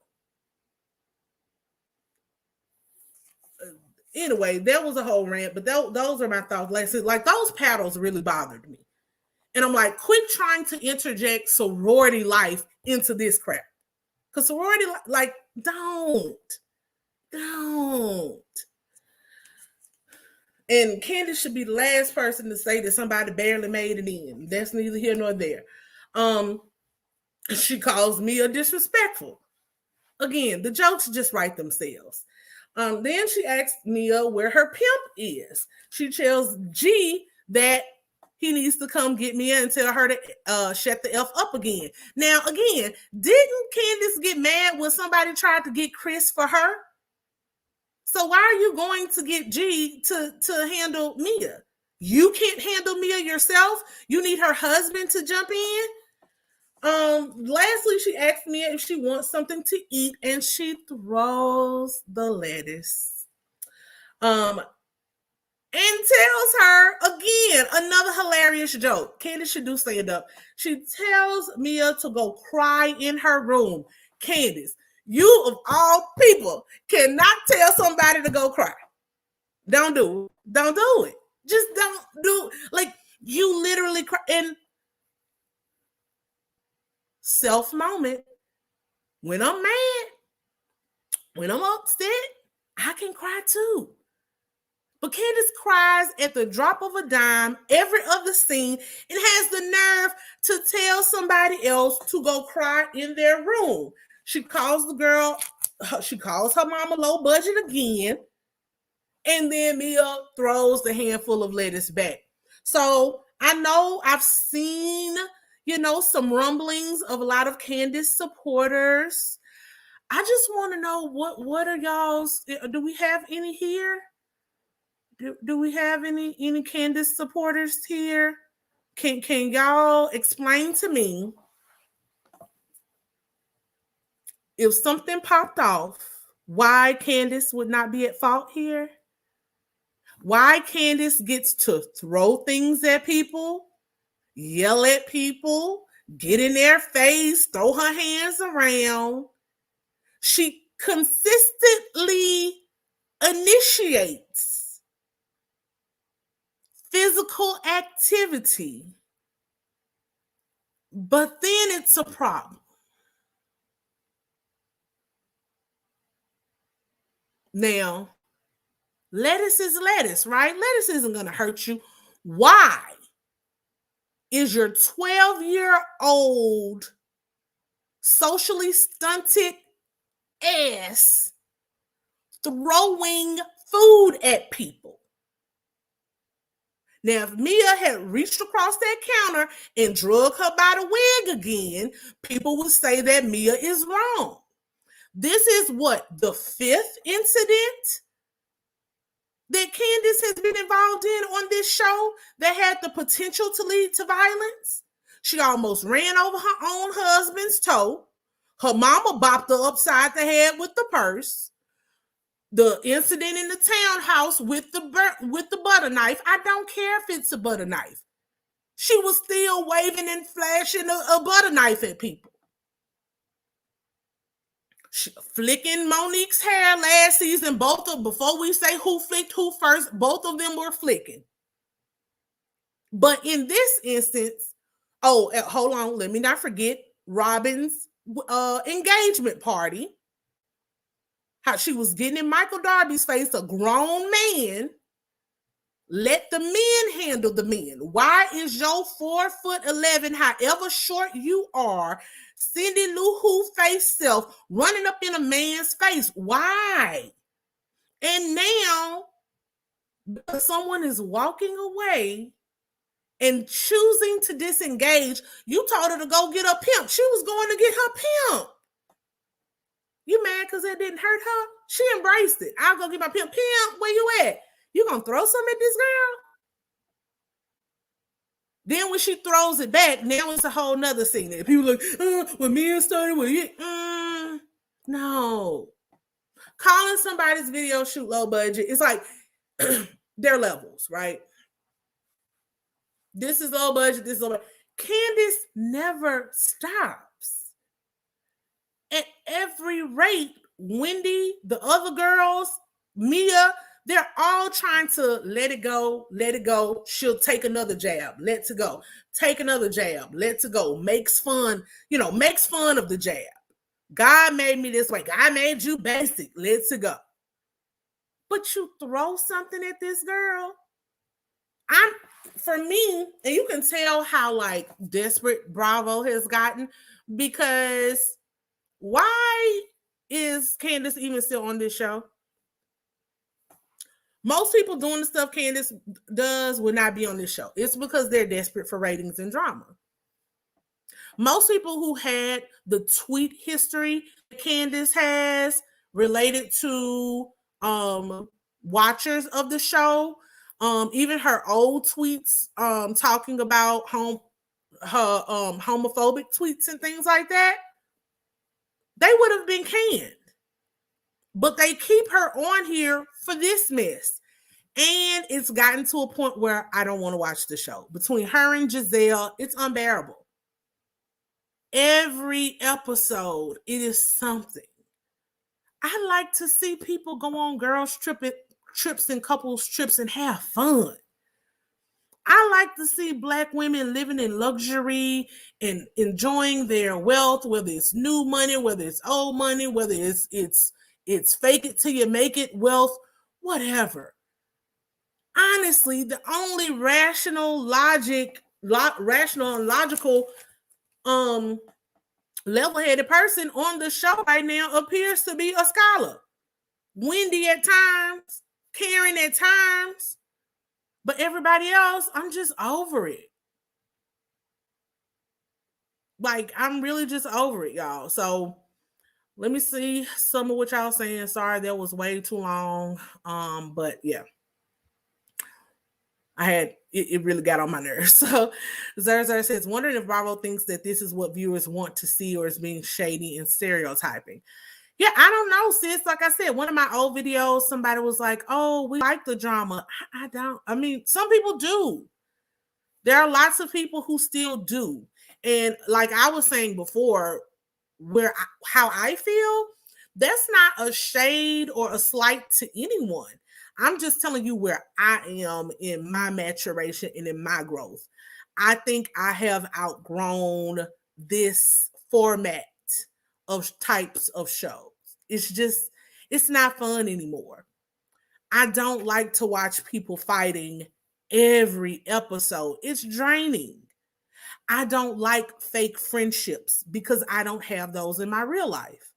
Again, when I watch reality TV, I want it to be aspirational or relatable. It's not aspirational to me. I don't want to be in a friend group like this. And it's not relatable because I'm not in a friend group, nor would I ever be in a friend group. I don't care how much money Bravo is paying. I'm not inviting someone who I know in the pit of their stomach, in their heart of hearts, does not care about me. I'm not inviting them to my vow renewal or my wedding, or as Robin said, baby shower if her and Juan have a baby. Kimberly Williams says she is jealous and miserable. Absolutely. Terry B says Candace is trying to find Mia's button to push. Prosperity Thick Girl says no. Ed Plez, Candace is a 5-year-old who throws temper tantrums. Then when she didn't get her way and can't stand up to her mom because she needs her monthly allowance. Facts, sis, facts. Beth B says, I can't stand when they argue during dinners because why are you wasting food like that? So annoying. Exactly. It's like when I watch Real Housewives of New Jersey, and especially a couple seasons ago, like the cake throw and all of that stuff, wine throw. Like, girl, that cake looks good. Can I get through? And even a scholar, like, I don't know if she would even sign on if she's offered a full-time role, because a scholar sits in the middle like, why am I here? Why did I let them sign me up for this? Like, this is exhausting. I am sick of being in the middle. Danielle says, a scholar was a little too quick to call me a hoe. I agree. And so that's what I'm saying. It's really hard, right? Because you want to get to know the ladies. You want to get to know their background. But when you are honest and transparent with people and you're vulnerable with people, especially people like this, who have no sense of decency or decorum, it's always going to come back in your face. And it makes it hard for people to be honest and open and vulnerable because you have so many judgmental and elitist people out there. Like, yeah, Mia had a hard life. Is it a life that I would want for me or for my nieces, or if I have a daughter in the future? Absolutely not. But life is life. And I can almost guarantee somewhere in Candace's bloodline, there is a family member that, went the wrong way, maybe struggled with addiction. For some reason, it might even be alcoholism. People like to think that alcoholism is better than drugs. Like, no, it's still the same, especially if it leads you to neglect and abandon your children. And Mia can't control what her mother did. But the reality is, Mia gave them the ammunition. I'm not going to fault her for that because, again, we often talk about people being fake and they're only showing one side. So Mia laid it on the line. But again, when you're in a pit of snakes, a den of vipers, this is what you get, unfortunately. Again, people with actual class and decency and decorum would not stoop that low. Again, there's so many other things. And two, I ain't going to say to Candace's credit, but Candace does not have the full story yet. However, I don't believe that even if Candace had the full story, she would stop, because this is who she is. Whatever little one-up she thinks she has on someone, she uses, which again goes back to her own projection and insecurity. So that's my thought on that, y'all. I'm gonna make it through this season with you all. Oh, the one thing I meant to say at the beginning, work has been all over the place. So what's gonna happen, because it really doesn't make sense since the new Housewives of Potomac shows comes on Sunday night. I'm going to keep my Married at First Sight reviews on Saturdays, but I'm going to move this grab bag to Mondays because Housewives of Potomac is still on, Family or Fiance, Love and Marriage Huntsville, Raising Kanan is finished, but I am going to give y'all my last kind of thoughts about the season because I really did like it. Some people had asked me about BMF. I am watching BMF, but I won't be reviewing it. So far, I don't even know how much longer I'm going to be watching it. I know it has potential to be good. I like the things so far that 50 Cent has produced. So I know it has the potential. But these first 2 episodes have been a no for me. Like, I really don't have anything to talk about them. I went and did some of my own research. I read part of the book about the Black Mafia family, because I'm like, I really am interested in stuff like that, especially stuff that's based off of real life stories and real things that have transpired. Is very interesting to me, to see another walk of life that I didn't experience. But so far, it is dragging. So I won't be reviewing that, but Ready to Love is coming back next week. I'll be reviewing that. Of course, Insecure when it comes back. And then Power 2 starts in November. And I'm a Power geek, almost like how I am about Law and Order. So I'll be reviewing Power. But that's about it right now. Like, I have to really start to filter the things that I'm really passionate about so that I can give y'all good reviews. I'm not passionate about BMF. So that's just a bit of an aside. Britt Cummings says, what is BMF? BMF is the acronym for the Black Mafia family, and they were a big network, a drug consortium.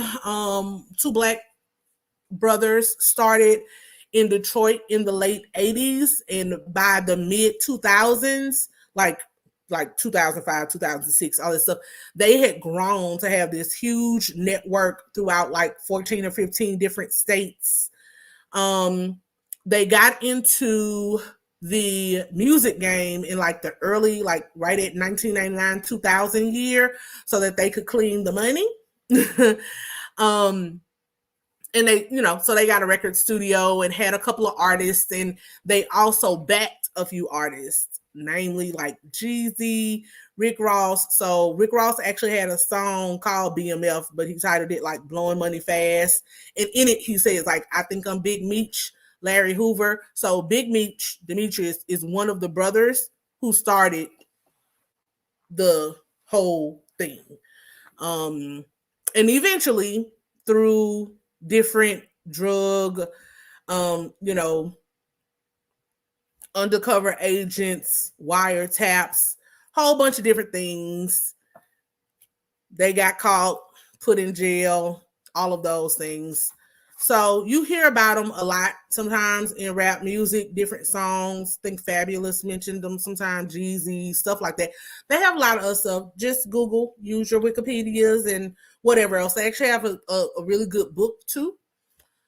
That I read it on Audible, not Audible, one of those things. So yeah, that's what it is. 50 Cent turned their story into a series, and it started like 2 weeks ago after Power. So now that's what's on. And then after Raising Kanan, and then Powerbook 2, the Ghost one with Tariq, that's coming back in November. So hope that answers your question. Naturally, Mars says, our count of people. I've been watching that. I'm not going to review it. Yeah, not gonna touch it.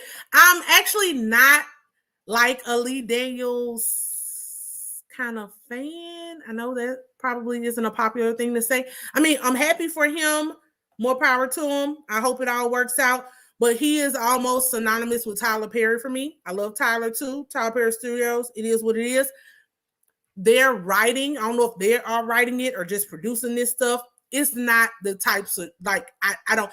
It's almost reminded me of like Dynasty, a new Dynasty or something. And I don't like I don't watch Queen Sugar. I've never watched what was Tyler's thing? No, I can't think of the show. It just went off. The Haves and the Have-Nots, all of that kind of stuff. I never watched. People was like, oh, it's like it's a mixture between Empire and something else. I never watched Empire. I think I watched 2 episodes of Empire and couldn't get into it, and that was it. So I've watched a couple of episodes of Our Kind of People, but I don't think I will be reviewing that one, right? So Prosperity Thick Girl says, are you going to bring back Sunday Sing Along? Yeah, I am. I absolutely am. I will definitely bring it back.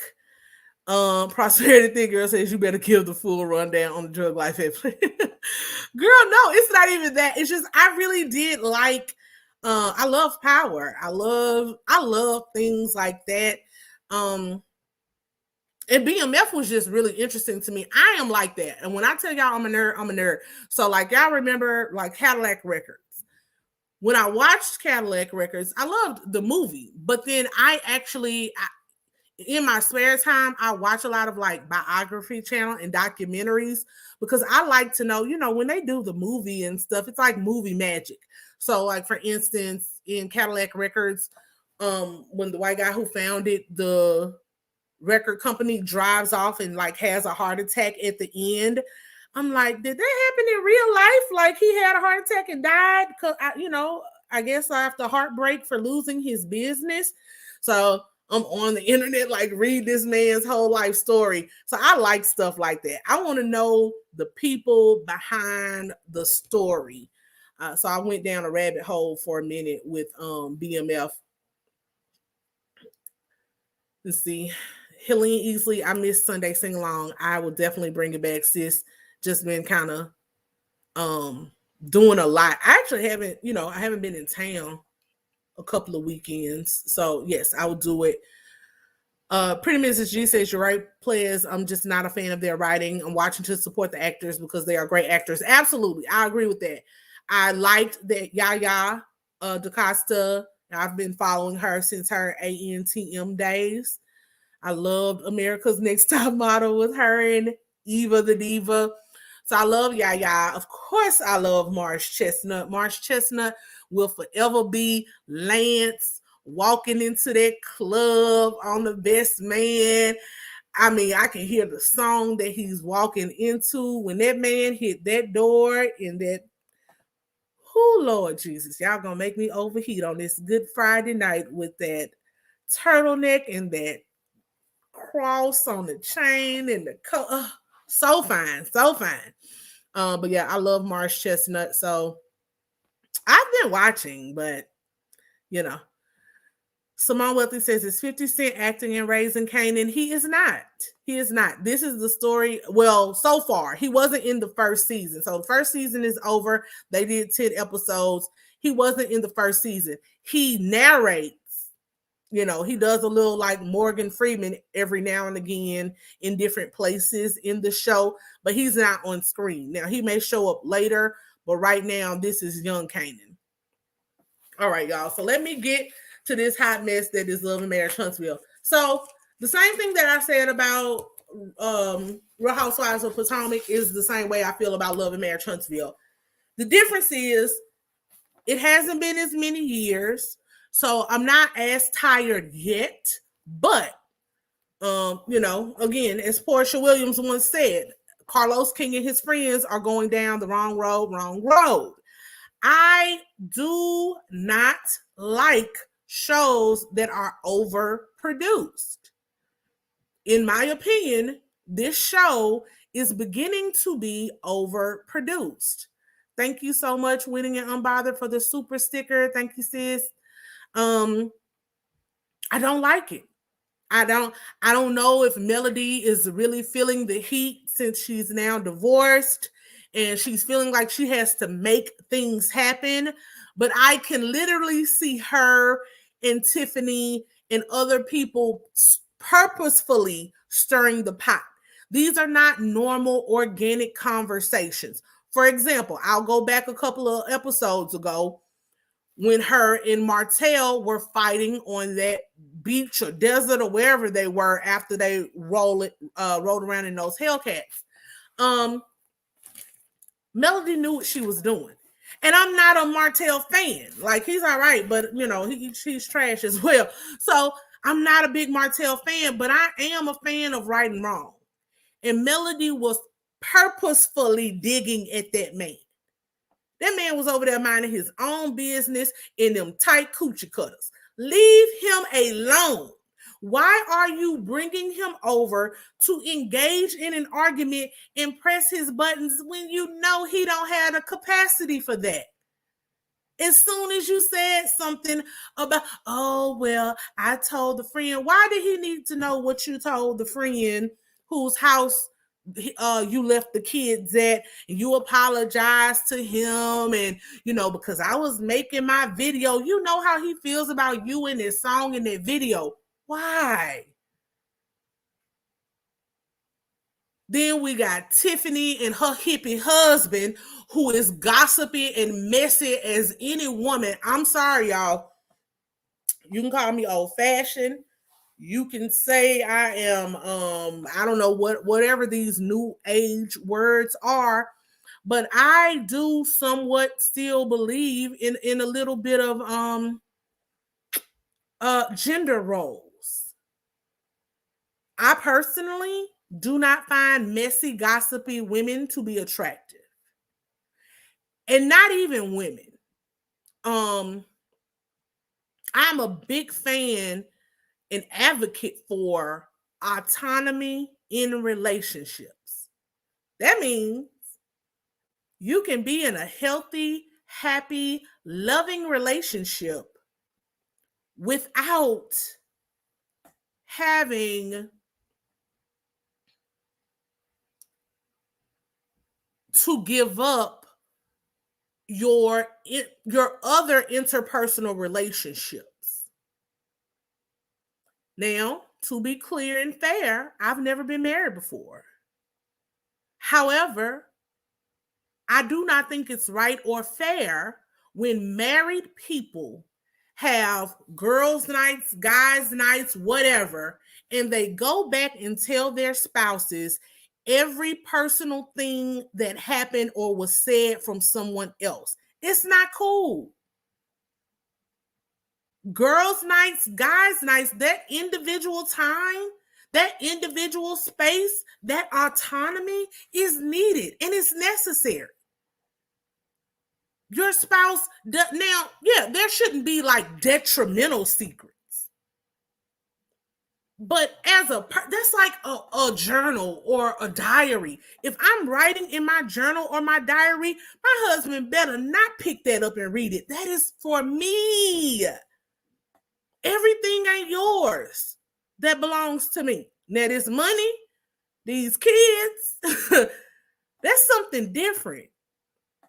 But like my personal thoughts and struggles, that's not cool. I've been in relationships with guys who, and anytime a man does that, I actually just look at them sideways. I've been in relationships with guys who, going to a bachelor party. Okay, have fun, whatever. Then he wants to get home and tell me about the bachelor party and what all the other men were doing. Well, but you left out what you were doing, honey.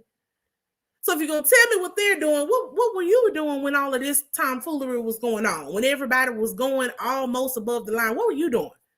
So that doesn't impress me. That actually lowers my opinion of you. And if I am friends with a woman, and I know every time we get together and have our key moments, she gonna run back and tell her husband what I said, and it's gonna get back to my husband, that's a problem. Like, that's not cool. And I'm glad in this episode, Marceau gets old boy together about that. And he needed to, because that is not acceptable. But again, I think that is part of the design and the overproduction of this show. Pretty Mrs. G says, no, Plez, you're describing healthy relationships. Well, maybe that's it, girl. Terry B says, and being new to the show and newly married, you both divorced. Exactly. Shayna says, Plez made me so mad that her voice was just annoying. Yes, it's really starting to get to me too. Helene Easley says, what happened to Girl Code? Clearly it's non-existent. It's clearly non-existent. Chucktown QT says that couple is trying to secure a spot on the show. Well, I don't know. Again, I think production is out of touch with what people really want. Because my friends that watch the show that I talk to, Me and some of my friends, for years, what I'm doing now, talking to y'all, I've done this in writing on Facebook for years. Me and my friends always, when something is going on in the culture, if it's a show we like, people are watching and commenting on Facebook, updating their statuses. When we used to watch, the BET Awards or whatever, we're commenting after everything happens. So most of the comments that I see, people do not like Tiffany and Lewis at all. Juanita Oaks says, Plez, you stated, girl, I agree there are personal boundaries in a marriage. Star Alexander says, not cool at all. Pretty damn whack. I agree. Prosperity Thick Girl 40 says, for them to be so transparent, we know more about Destiny Suit Square as they're only transparent with everyone else's business. Girl, me and you are here. We see each other because that is in my notes. I'm so sick of that girl talking about transparency and we don't know a thing about her other than this surprise wedding. Simone Wealthy says, yes, I've never been a male fan. I felt her during the divorce because Martell was an ass. Besides that, she is indeed a mean girl. Well, girl, she fooled me because I really did like Melody. But this season, oh no. All right, y'all. So the episode is titled, I Know I Now Pronounce You Depressed. We start off with Kimmy and Maurice. They're talking about the girls and guys night and everything that happened in their different groups. They talk about Kimmy tells Maurice about Destiny and Tiffany going back and forth all night, and we saw where it left off. Tiffany was threatening to drag Destiny was threatening to drag Tiffany because Tiffany was very condescending and was like, so, all the Detroit, Atlanta, Georgia, Alabama, everywhere you've lived seems to come out. See, again, another one with a smart mouth. Her and Candace are like, what and what? And they both try to turn into Karens and become victims when they meet a real one. Because Tiffany is real slick, real passive aggressive, and always throwing a rock and hiding her hand. I do not like her. I do not like green eggs and ham. I do not like them Sam I am. I don't like Tiffany. I don't like her. Please get her off my screen. Next, we see Tiffany and Lewis. Tiffany tries to, again, turn it into everybody else is wrong but her. Tiffany says she's not confrontational. And if Tisha felt some type of way, then Tisha should have been the one to say something if she was bothered, not Destiny. Well, people know that Tisha is never really going to speak up for herself. And I've kind of been that friend too, where you're not going to play my friend. If I know my friend is a quiet person and is not really a fighter or going to stand up for themselves, you're not going to do that to her. I'll be her mouthpiece. However, I will say this in the episode before the one I'm talking about. Destiny was being kind of like Candace. Destiny was taking a jab every time she could. But that is why I don't like them still putting these people in these groups. Destiny still hasn't really accepted the apology I'll use that loosely, from Tiffany first being messy at her party. So anytime Tiffany says anything, she's like, But with that being said, Tiffany was absolutely wrong to tell Tisha, well, are you sure that's what you want to do? And it's her tone. Like, people play with you all the time if you let them, and they'll try to act like it's innocent. But everything in Tiffany's tone, there's a way you do things. And how she delivered the message, which she shouldn't have been delivering that message in the first place, but how you approach somebody's husband saying their wife might be insecure is not the way that Tiffany did it. That ain't the way you do it. Well, are you sure that's what you want to do? Well, are you sure that's what Marceau wants? If I was you, I would look into that, because what he told the guys at basketball, what? So again, this is production, because in my mind, right? In my mind, grown people know, one, Don't go back and tell your wife what the guys talked about during guys' time. That's one. But even if your husband comes back and tells you, do real friends really go back and tell the wives what they learned from the husband? At the what? Who does this? This is why people have trust issues.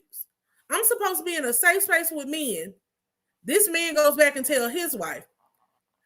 If I was Lewis, I would have a trust issue with my wife. Because I'm telling you, because this is what we do. I'm telling you what happened. You go back and tell her that wasn't what you were supposed to do. Who does this? And this is what I mean. This is not realistic. It's not relatable. And if it is, I really feel sorry for y'all. Don't be around people like this. Don't have friends like this. These are not friends. Not good ones anyway. Melody and Destiny are talking. Melody says that I can't tell if you like Tiffany or not. Melody, really? Really? You can't tell? She don't. And see, again, it's like she's doing this whole aloof. I never know which way. She doesn't like her. And she has a reason not to like her. She's messy and passive aggressive. Destiny says, well, you wouldn't know because you keep jumping in as her bodyguard every time. And again, Melody tries to act dumb. I'm not her bodyguard. I don't jump in as you do. You can't be on both sides. Tiffany is a grown woman. She's a big girl. She should put on her big girl panties. If she is going to go at people in the disrespectful way that she does, she needs to be prepared to defend herself. Melody, stop coming to your plant's defense. Because at this point, you are stirring the pot and you brought in your little friend from the Chambers of Commerce to stir the pot as well. And see, again, does she still work at the Chambers of Commerce? In my funky Dineva voice, Huntsville people. Does she still work at the Chambers of Commerce? Because again, if I were in Huntsville, I would not want to do business with Tiffany. I wouldn't want her over one of my projects. I would not be in her social graces. Because I would not trust her. Nor do I like her. Anyway, next, Tiffany and Lewis, the experts on marriage. The experts on marriage are pontificating on what's really wrong with Destiny. They say, Destiny might be jealous because of all of the good things that are going on for Tiffany and Luke. Girl, there is no one jealous of you. There's nothing for you to be for her to be jealous of. She says that Destiny never liked her from the beginning. It's more Karen behavior. She's more of a victim. She doesn't know what Destiny did she doesn't know what she did to Destiny. Destiny just never liked her. She did not like you because you came to her birthday party, talked about somebody's child, then talked about her ex-husband. Who if you come in my party start mess, I'm not gonna like you either. Miss Bernice says Big Bubba and Tootsie Pop are plants for production because they bring nothing to the table. Oh, I forgot. They are being transparent. They are definitely plants. Terry B says, I believe Mel and Martell are producers. I guess they brought the new couple for the mess, especially Tiffany. They are very annoying. It does seem to be scripted. Yeah, I don't think it's scripted. I think it's heavily manipulated. Like, they set these people up in a room. They tell one person to like the match, and then it's like, let's see what's going to happen now. For example, the last episode, when after Melody and Martell had got into the big blow up and they're waiting around the pool and people are like, where's Mel? Where's Mel? And then suddenly Martell volunteers to go get her. Why? For why? They just had a humongous blow up. Why should Martell be the person to go get Melody from the room? Did we not perceive another blow up possibly happening? Of course we did. And that is why we sent him. But I don't want to see Melody and Martell going at each other's neck every episode. And so in that sense, it is scripted and fake. Destiny could have went and got Melody. Kimmy could have went and got Melody. Why send Martell in there? Although I was appreciative of that because we got the little nugget that Martell was creeping in there at 1:00 trying to apologize. That was some good tea. But all of that fighting after, even Destiny. Then they finally send Destiny in to break it up, and she's like, again, not relatable. When I go on a trip to Vegas with my friends, I want to have fun. I have yet to see any fun that they've had yet. It hasn't been fun. Next, Melody and Destiny. They're back to talking, and Mel points it out that Destiny was going after Tiffany first, making little jabs here and there. She tells Destiny that she's coming off very mean. She doesn't know if it's, because of what's going on in her personal life, but she's not the Destiny that she once knew. And I'm sure Destiny is, her personality. She's gone through a lot in her personal life, and she's watching what she perceived to be her friend bring someone in her mind to hurt her. And even if she says, well, I didn't do that, I didn't set that up, that wasn't on purpose, you're still taking the side of this person who's a newcomer versus me, who's supposed to be one of your best friends. So, Pretty Mrs. G says it was too easy to plan separate trips, couples and friends. Prosperity, Thick Girl 40 says, although I don't see it for Martell, I don't think it's him, but Mel for sure. AJ's HR, enjoying the conversation, please. Thank you. Thank you for being here. The next scene is Tisha and Marceau. Tisha brings it up to Marceau. Hey, I heard that you said that I am insecure. And that's why I took you to the surprise therapist. Marceau says, I don't think you're an insecure person, but I think you do have insecurities.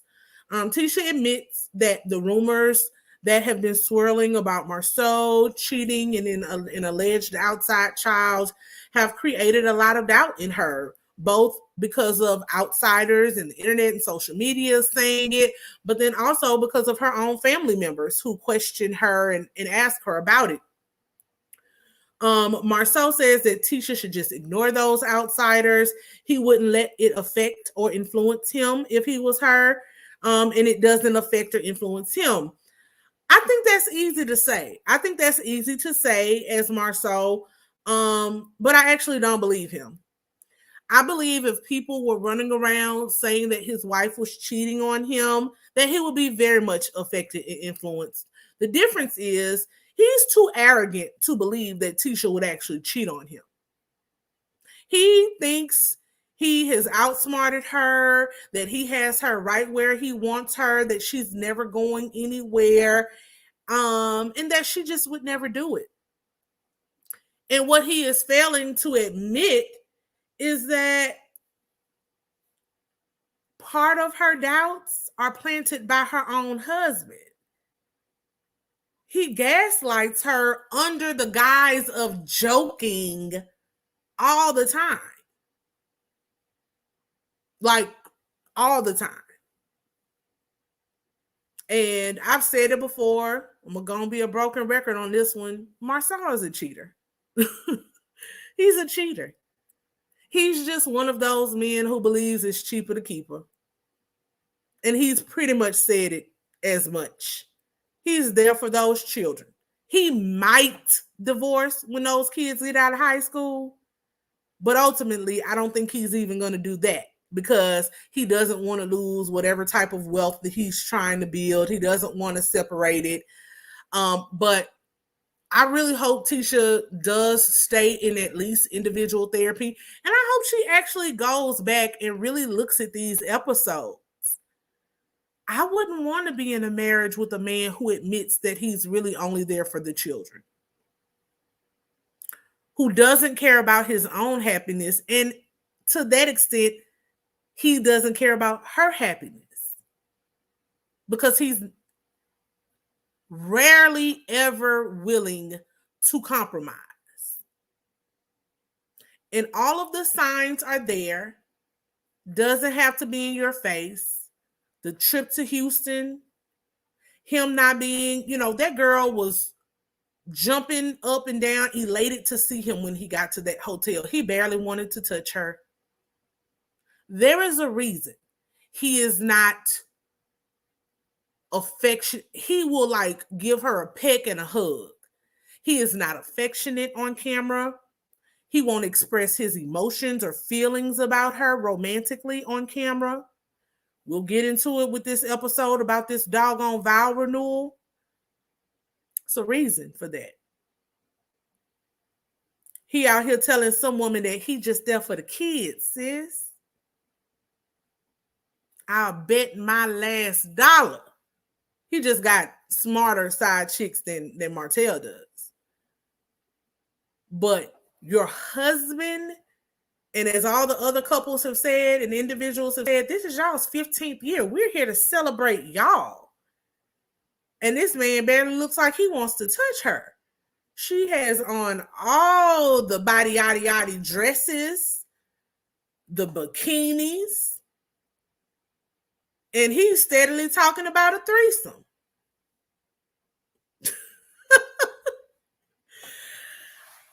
Hate to see it. Marcel says that none of the people in her ear are married. If she would not take financial or business advice from them, why would she listen to them about anything else? Marcel says he has learned how to dismiss things when they come from certain sources. I guess, but it is somewhat true. Her mama is not the person that you should probably take marital advice from. But two things can be true at the same time. Her mama can be messy. He can also be cheating. I do think her mama needs to leave it alone, though. I'm the type of person, one, I wouldn't say nothing unless it was my sister or somebody. But after I say it, my hands are off. They have to make their own choices. People will not open up and see things until they're ready to see it. And then even then, some people see it and won't leave because it's easier to say. Pretty Mrs. G says, I always feel so bad for Tisha. I do too, somewhat. D says, Marceau has a son with Tisha. He's doing the worst disservice to his son. The other children too, but his son needs him the most. He didn't even know his son had a peanut allergy. Mm-hmm. He's not an engaged and involved father or husband. Juanita Oak says Tisha is missing all of the signs Marceau is giving her. Kimberly Williams says she needs to begin to give him what he is giving her. I hope she finds it in us, sis. Marceau then asks what he can do to help them move forward and rebuild trust. Good, right? I was proud of him. I was look at you trying to improve. Wait for it. Tisha again says, I need you to spend more quality time, more family time. The kids are getting bigger. We need to create memories for them. Marceau immediately makes an excuse on why he can't. He starts his talk about work and generational wealth, how that is his goal. He wants his kids to do whatever they want to in life, be a photographer, be whatever, with no worries related to finances. Look, wonderful goals, Marceau. Great goals. The reality is, children need your time more than your money. And I pray that when this man gets to be a certain age, his children don't come back on him the way I think that they might, or the way I've seen other children come back on their parents.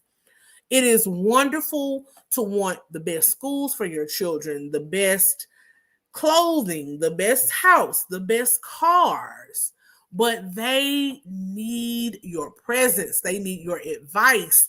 They need your guidance. They need your love. Love is not money. Furthermore, you constantly create excuses why you can't versus properly budgeting your time. You can make time. You can. I'm sick of people saying that, oh, you sleep when you're dead. I'm going to grind to him. He's not grinding all the time. He's not. And if he is, he's doing something wrong. You can carve out a Saturday for your kids. You mean to tell me you never go? I'm sure they're in dance classes or some type of sports. You don't go to games? You don't go to recitals? That's going to be a problem. I know grown men. Not old, but I know grown men, 40s, 50s, who still talk about their parents never coming to a basketball game, or football game, or baseball game, or whatever. Like, yeah, they're going to have all the money in the world to go to therapy with, to deal with your lack of presence, because you are too selfish and can't see the forest for the trees. And again, a lot of it comes from his own childhood, poverty, scarcity. And when his wife is telling him you need to go to therapy, we'll get to it at the end where he finally admits he's depressed. But then, this really frustrates me in our community. You'll know you have a problem, but you don't want to get help because for some reason that reads as weakness. It takes a strong man to say, I need help. He needs help. And I just hope he gets it, because he's bleeding all over his family. Just so they'll never be in a shelter. And that's a good thing. We don't want to be in shelters.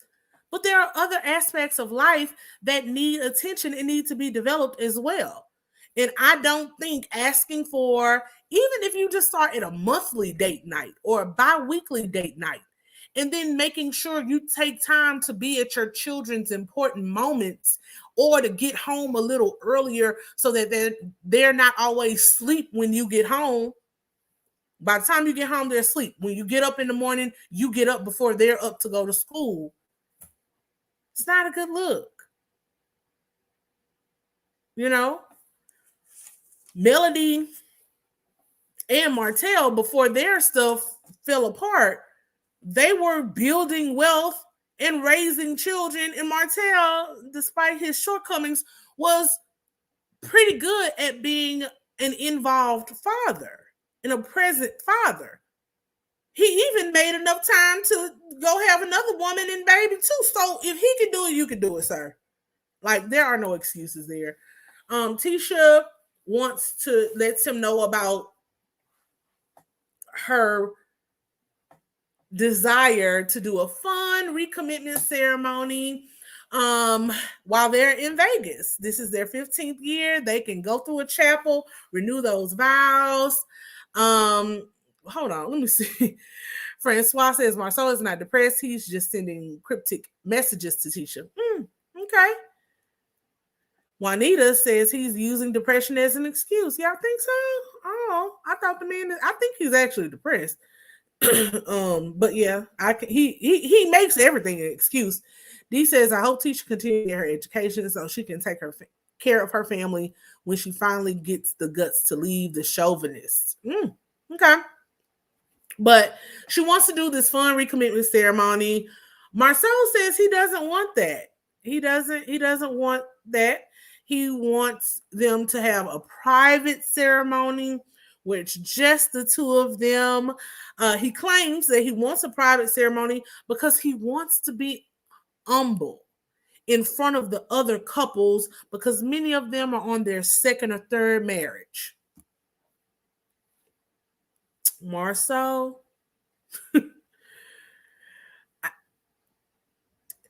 there are a lot of adjectives in words that could be used to describe you. Humble is not one of them. I have never seen an ounce of humility from you. And it's very interesting that you want to be humble when it comes to your marriage and renewing those vows.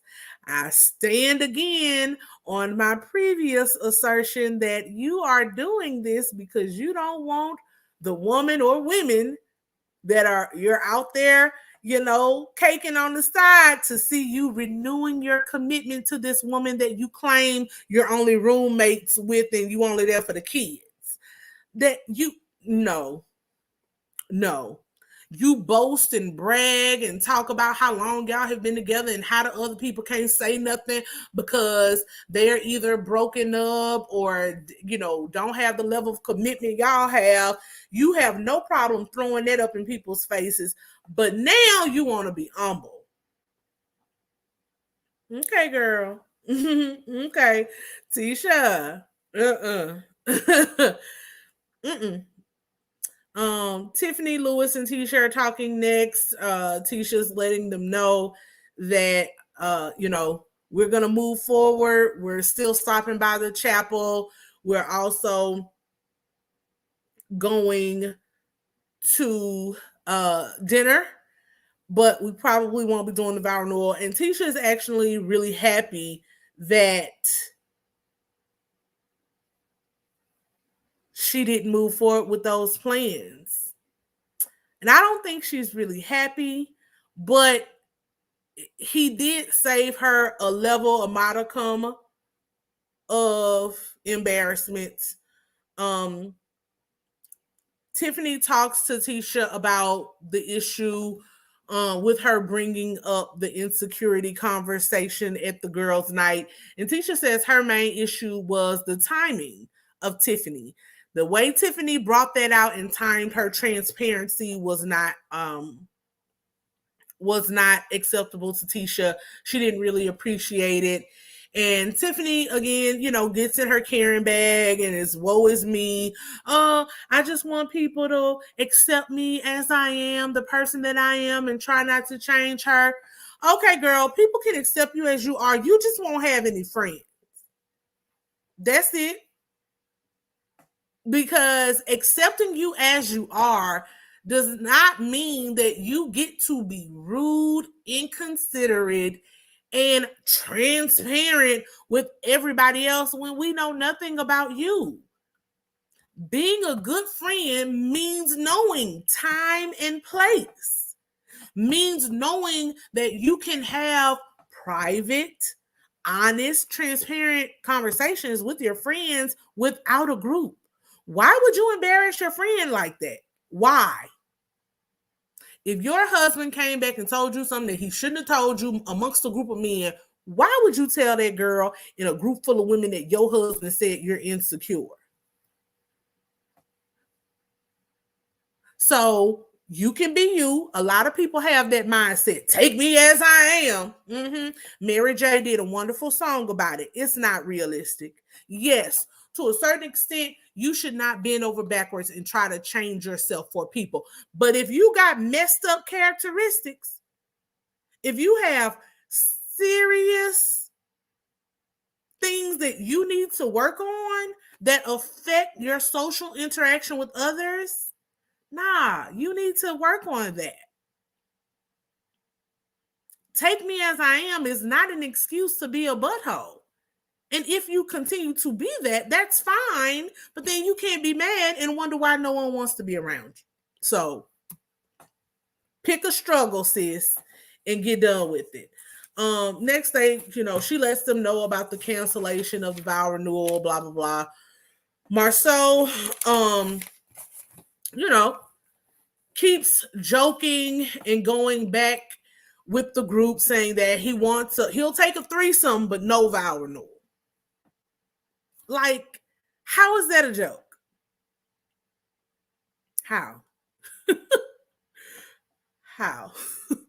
You are on a couple's trip to celebrate your 15th year wedding anniversary, and your idea of fun in Vegas is a threesome in a viral note. Now, to lots of people, a threesome is their idea of fun. You can't have both. You can do a threesome and a vow renewal. But the fact that you keep turning down this vow renewal and you are quick to have a threesome, again, says a lot about how you feel about your wife and the marriage. I can picture this threesome being real one-sided. Like, I can picture Tisha just kind of watching. It wouldn't really be a threesome. It'd just be Marcel's excuse to get some in front of her. Finally, the couples get together. They go out. They arrive at the chapel anyway. Tisha still stops at the chapel. Somebody on the bus makes this lame joke about the Holtz renewing their vows. Like, y'all stop it. That stuff isn't funny anymore. And I don't want to see another Mel and Martell fight. And unfortunately, we will. But it's because people keep egging it on.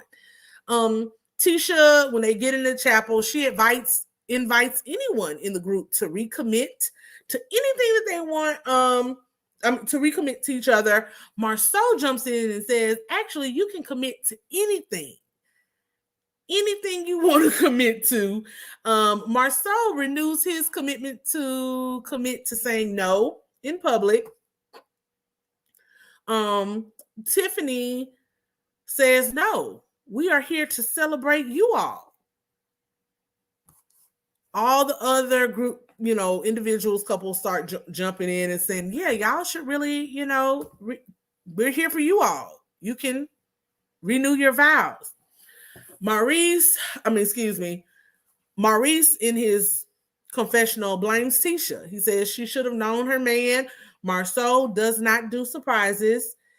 They get into this back and forth with Tiffany and Louis. Because again, the two pot stirrers, Melody and Louis, are like, yeah, we're here to celebrate y'all. Y'all should be the ones recommitting. Then Tiffany and Louis decide that they will get up and do the recommitment ceremony, even though they haven't even been married a year. I don't know exactly what they should be recommitting to, but they're going to take one for the team and not let the stop at the chapel be in vain. Dee says Tisha should insist, not that she has the strength to do so, but she should insist that a man be a part of the threesome. Never gonna happen.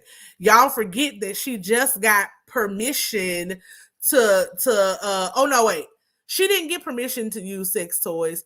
She got sex toys on that trip that time with Destiny, and Marceau didn't like them, so she had to throw those away. So you doggone sure know ain't gonna be no man in that threesome. Beth B says he commits to cheating. Absolutely. Juanita, Marceau was telling Tisha he didn't want her by saying he wants a threesome over and over again.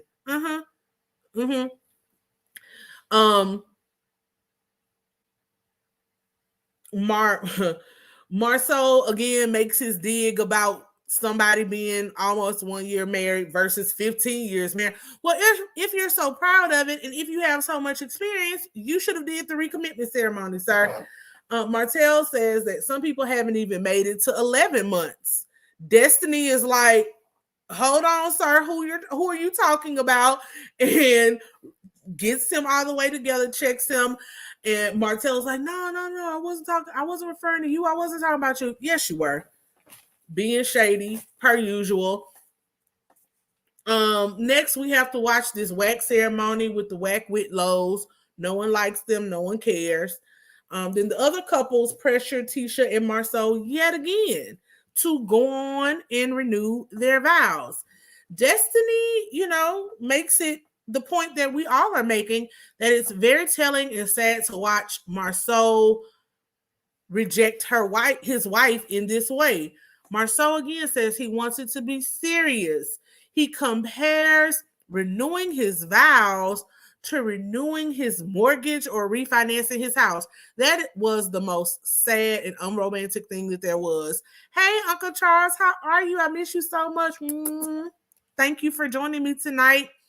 Beth B says that's sad. It is sad. It is very sad. Francois says teacher will be her true great self after leaving Marceau. I hope so. But yeah, like I would be beyond pissed if my husband sat in the confessional comparing renewing our marital vows, our commitment to each other and our children before God, our family, our loved ones, to refinancing the mortgage on my house. Again, Mel and Lewis joined forces to try to convince Marceau to step up and publicly declare his love for Tisha. Although I agreed, at this point, we knew it wasn't happening. And for me, this was another moment where it was just overproduced. Stop. Y'all are making it worse. Mel says Tisha was disappointed. Because you could tell, like in her face, that she's disappointed. Tisha says, no, I can speak for myself and I'm fine. Mel, as they're walking out, pulls Tisha to the side, says that Marceau jokes a lot, but she knows deep down Tisha doesn't take it as a joke. Tisha is relieved that they had the conversation back at the hotel or the house that they're staying at because she would have been embarrassed otherwise. Girl, you're still embarrassed. I hope you are. Like you should be. This is the epitome of going through the motions. Like the epitome. That's where y'all are right now in your marriage. And I know sometimes you get there in your marriage, but it's really hard to watch on TV. And the fact that this man doesn't even think enough of her and her image enough to like put on for her, like it's hard. Marceau really, for me, comes off as someone who just has really bought into and sold this whole I'm only in it for the kids narrative to himself and to others. I mean, he never wants to touch her, kiss her, anything remotely related to affection, love, devotion. He shuns it. He shuns it away. The writing is on the wall, whether she wants to see it or not. Lastly, they have this dinner at the Gordon Ramsay restaurant. They're on their way there. Marceau is going to pay for everything for the dinner. Tisha says, well, that's nice. You never want to pay for stuff. He says he has no problem paying for the things that he wants to do. How many times this man got to play in your face and put egg in your face for you to realize it, Tisha? He has no problems paying for the things he wants. Kimmy said that they spent 10 years with the Holtz, their anniversary, and then 15 years with the Scotts. Mel says she's sorry that they wouldn't be celebrating more years with the Holtz. And Martell interrupts to say, oh no, we'll be celebrating the Holtz. I like being married. I will be remarried again. Maybe it will be to Melody. I pray not. I never understand. We're going to get to that in Family of Fiance, but I never understand people who marry, divorce just to remarry the same person. No, thank you. He's talking about how he was such a good husband and starts ranting about how much he did positive for the marriage. Despite his mistakes, he was a good husband. Next, they do this toast. They're still going back and forth. Because in the toast, Mel says, Martell says that he wants happiness. And Mel says, no, you don't want happiness for everyone. You don't want me to be happy. You have told me that you hope the next guy that I get with breaks my heart. So you don't want me to be happy. Stop that mess. Then, strangely, Marceau starts caping for Melody. and talking about how Martell was comparing himself too much to other men in the marriage, and it didn't matter what other men did, just how he made Mel feel. It was strange. It was strange. And people have always joked that Marceau likes Mel on the slick. I thought he was just being his normal mannish in the past, his normal mannish silly self. But the level of bass that was in his voice when he was caping for Mel, I was like, oh, Tisha, you may want to pay attention. Like, I don't think Mel would actually engage with him, but there may be a little something there. And I can't tell if it was like actually liking Melody or more so wanting to get under Martell's skin. But that was the most passionate I've ever seen Martell. He don't get that passionate in defense of his own wife. In fact, he never defends her. So it was interesting to say the least. Marceau next brings up the issue of the pillow talking in the group with Louis, going back sharing their conversation with his wife, as he should.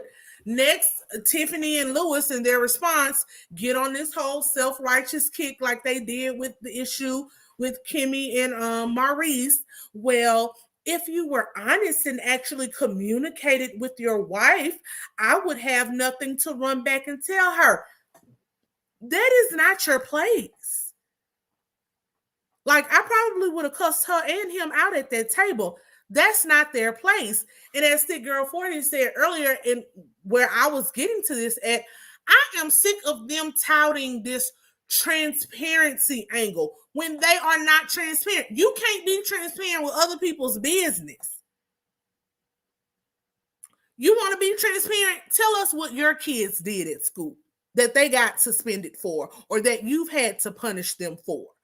Tell me why y'all are on your second marriage. Who cheated on who? Who got divorced first last time? Were you all cheating on each other? I mean, were you cheating on your other spouses with each other?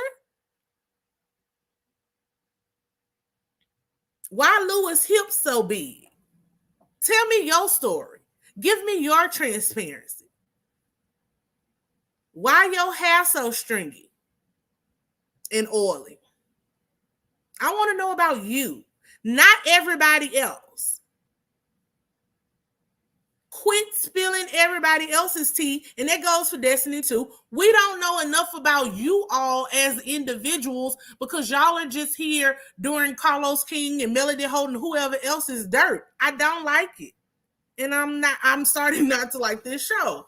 Maurice then gets to pontificating again about how important happiness is and how happiness is actually always secondary to commitment. Mel says the better question is, how detrimental is depression? And Marceau actually somewhat agrees and says that he has been more depressed this year than he has ever been. He doesn't know happiness in marriage or in life. Like, that's crazy.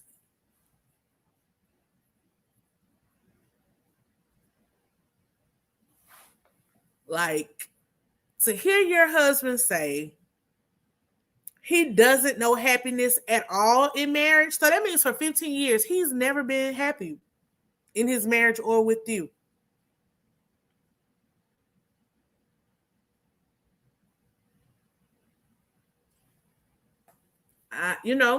It's a hard place to be in, which is why he needs to get over himself and actually open up to both individual therapy and couples therapy. Children are very perceptive and intuitive. Children feel that. And as much as you think you're doing the right thing, staying together for your children, you actually could be doing more damage to your children versus divorcing and being healthy co-parents. But this explains why you work so much, other than you wanting generational wealth. It's like you dread coming home. And that's sad. No one else is in charge of your happiness. You are in charge of your happiness. And it's like he's putting his happiness on other people. But this whole attitude of my happiness is secondary to my commitment. No. Because then you teach your children that same crap. Now be clear, I did a video about happiness versus joy. Happiness can be fleeting. But if you are perpetually unhappy and depressed, that means that's not the place where you need to be. So either you need to figure out how you're going to be happy in your family and your marriage, or you need to leave and go find whatever it is that will make you happy versus, whether that's internal or external. I don't want to be the person that somebody settles for. I don't want a husband who says, I'm only here for the kids. Like, what? And I know, I've never been married, but I have friends that are married. I've seen marriages. I know that there are ebbs and flows, and there are years where you may not like some. But this man says he doesn't know happiness in marriage or in life.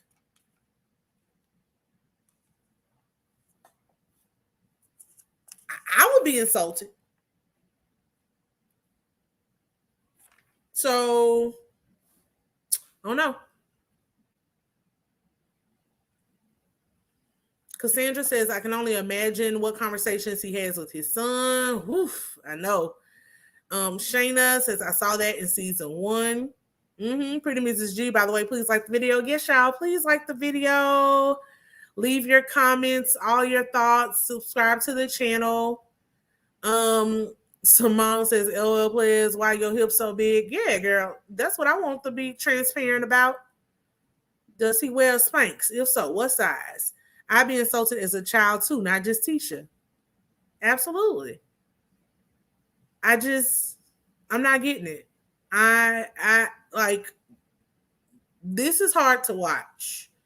I want better for Tisha, but Tisha has to want better for herself. So I also don't want marriages just breaking up or falling apart, but you can't save something when the person doesn't want to save it as well. Both of them have to fight. And right now, Marceau is not willing to fight. He's not willing to do the work. He doesn't want to do therapy. The things that Tisha tells him she needs, he doesn't want to do those as well. He just is very self-centered and self-focused and only wants what's best for him. Although he projects as if, no, I'm doing this for my family. I'm doing this for my family. You're not. Your family is telling you what they need, and you're not doing those things. You're not even trying to do those things. And this whole, I want it to be a private ceremony is BS. You should be able to outwardly express emotion, devotion, affection for your wife, and you cannot. And that says a lot about you. Beth B says, right over here acting like a family man when he's not. G says, Marceau has gotten progressively worse throughout the series. Why is he on the show? Does he need the money that bad? I hope Tisha's podcast can become successful. Yeah, it's just Bill said, Bill, if not that, he wouldn't even show up to the private ceremony. Jesus. All right, y'all. Oh, Lord, this is getting way too long. Let me hurry. I'm just going to kind of lightly touch on Family or Fiance and the end of Raising Kanan. So let's get to Family or Fiance. The couple this episode, their name was Mia and Chris. They met while she was celebrating her divorce in 2012. and they moved really fast. Within 2 months of meeting each other, they moved in together. They married in 2016. They divorced in 2019, and now they are re-engaged. So, whole lot going on here. He was unfaithful several times before the marriage. He had an attitude that he can do whatever. I'm single until I'm married. And he acted that out. So there was some infidelity there. Um, Unfortunately, the infidelity, surprise, surprise, did not stop after the marriage. He kept reaching out to old friends. His ex-wife was one of them, and dealing with other women. He says that he has changed and is now ready to be commitment. None of their family members or friends know that that they are re-engaged. They were married for 3 years, a little bit over 3 years, and their families never met each other, which is crazy. I don't know if they eloped or what, but I would think that your families would meet at the wedding. His family has not seen him in 6 years. So there's a lot going on there. She is bringing her mother, her son, and her best friend. The groom is bringing his aunt, his adopted mother, and his cousin. The adopted mother part I normally would not like specify like that, but it's important to the story because his mother died when he was 15. So, a lot of baggage and childhood trauma there. The family is concerned about Chris's womanizing, their lack of communication as a couple. His adopted mother worries that Chris isn't setting a good example for his daughter. Her family, her son, it was funny. Her son thought that they were already her son is out of the house. Her son is really concerned about his younger sister, who is still there with them. Everybody else is mainly concerned about their communication and his womanizing ways. Apparently, he goes with any woman who tells him his eyes are pretty. The task that they're given, his task is to tell the family what has changed. What is he going to do differently? And then her task is to be really honest about the relationship. In some of his questions that he's asked, he says that he's willing to go to therapy now. He admits that he has been stuck and probably has some PTSD from his mom dying when he was 15. He needs help because he has not fully grieved, and he knows that he takes that grief out on others. In her task, she admits that she hid the relationship because she did not want to disappoint anyone in her family. His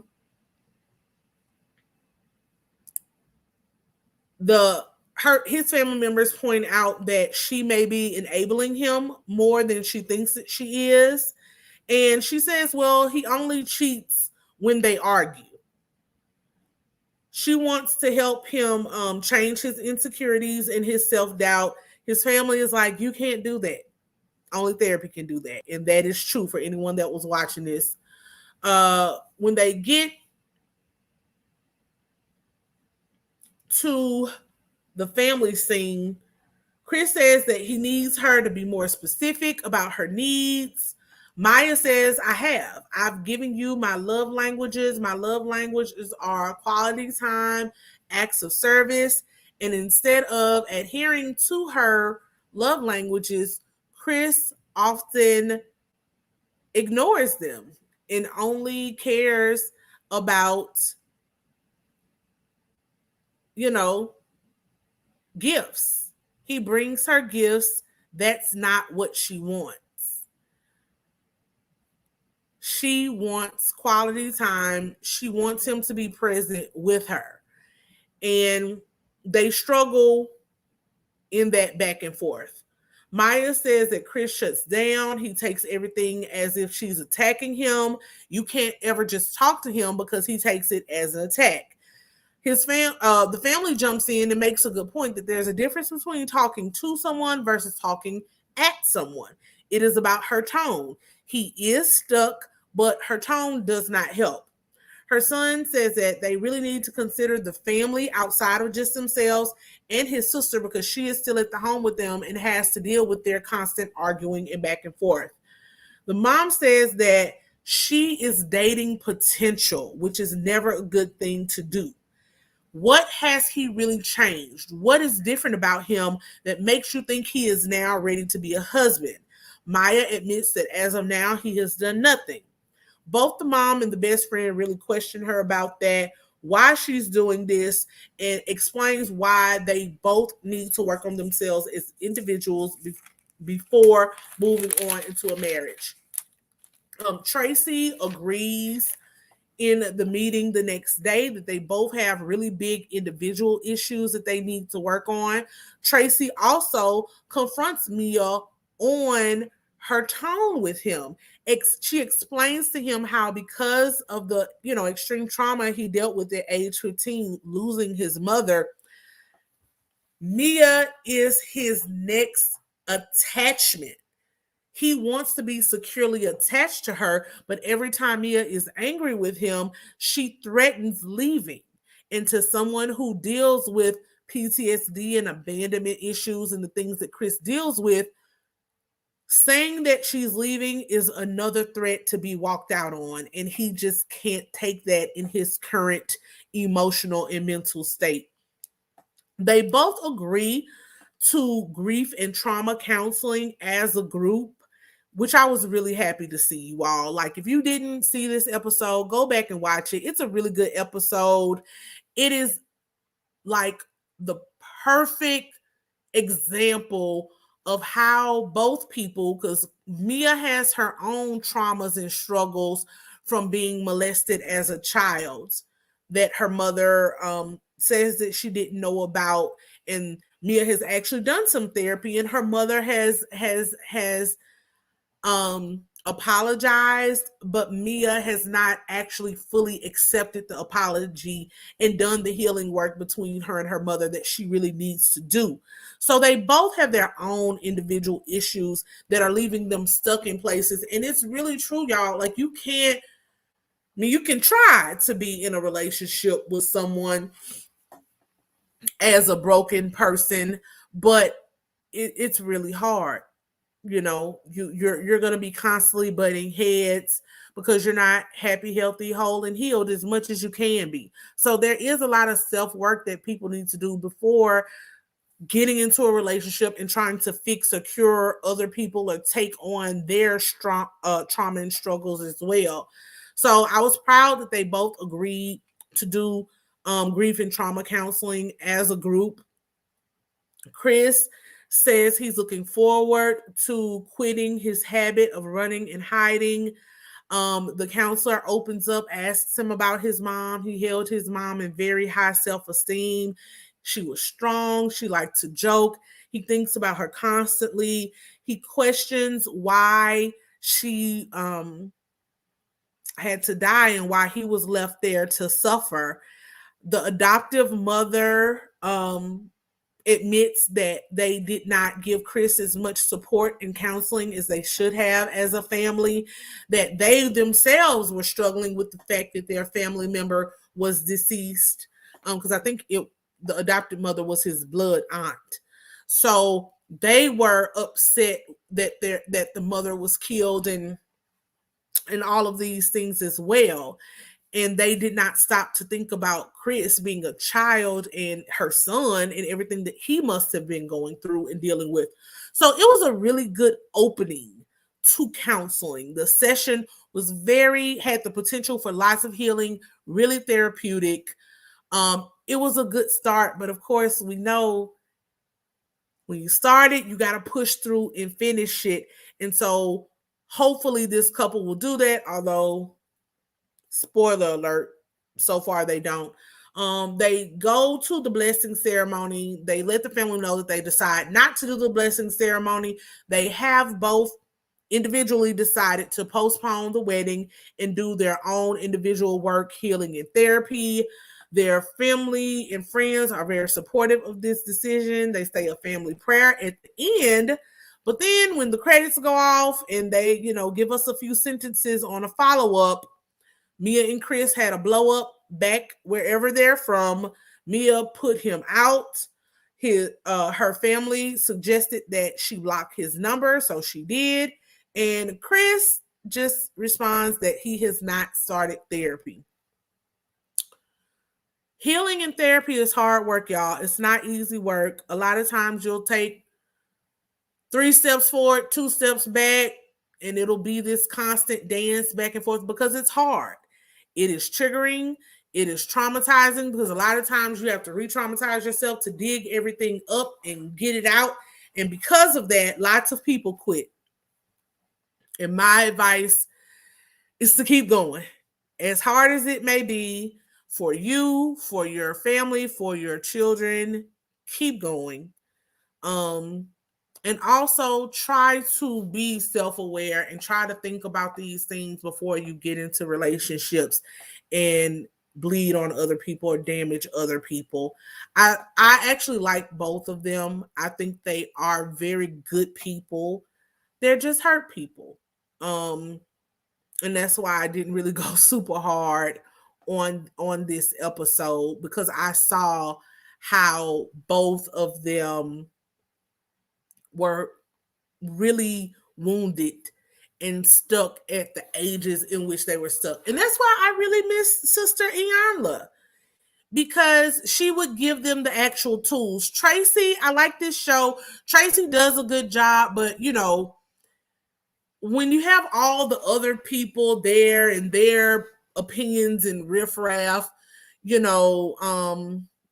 it's hard. But I'm glad this show is on since Iyanla is off. And I hope people are watching this, not just to get the salaciousness and see how bad someone else's relationship is, but really looking at this.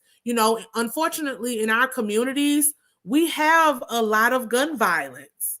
We have a lot of children who are left without their parents. And the surrounding caregivers should really look at getting those children into therapy, because it's hard to be a teenager and need your mom or need your dad and they're taken from you. Even now with, this panorama that we're in, I read a news article the other day that said there currently are like 1.6 million children who have lost their parents or their primary caregivers due to the panorama. It's not gun violence, but your mom being deceased or your dad being deceased at an early age is the same thing. And as much as other family members love you, hopefully they step in. Hopefully these children are not lost to like foster care system and other things like that. But even if it's a loving family member, it's still not your mama or your dad.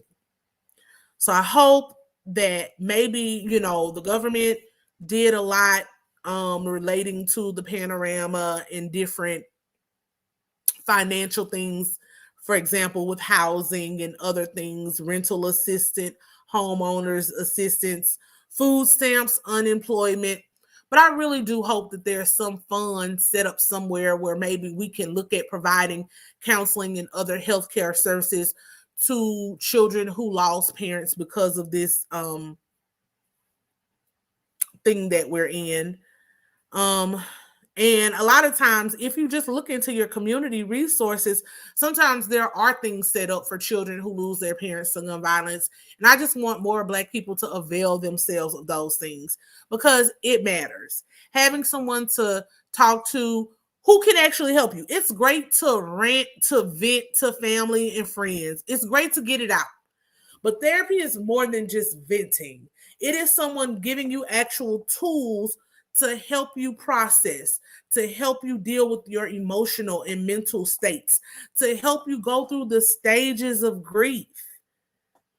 Chris is still kind of in the denial stage, you know, which at this point he should be a little bit further than that. And to be clear, grief is also cyclical. Some days you'll be great, some days you'll be stuck and crying like it just happened. But sorry, that was my soapbox on that.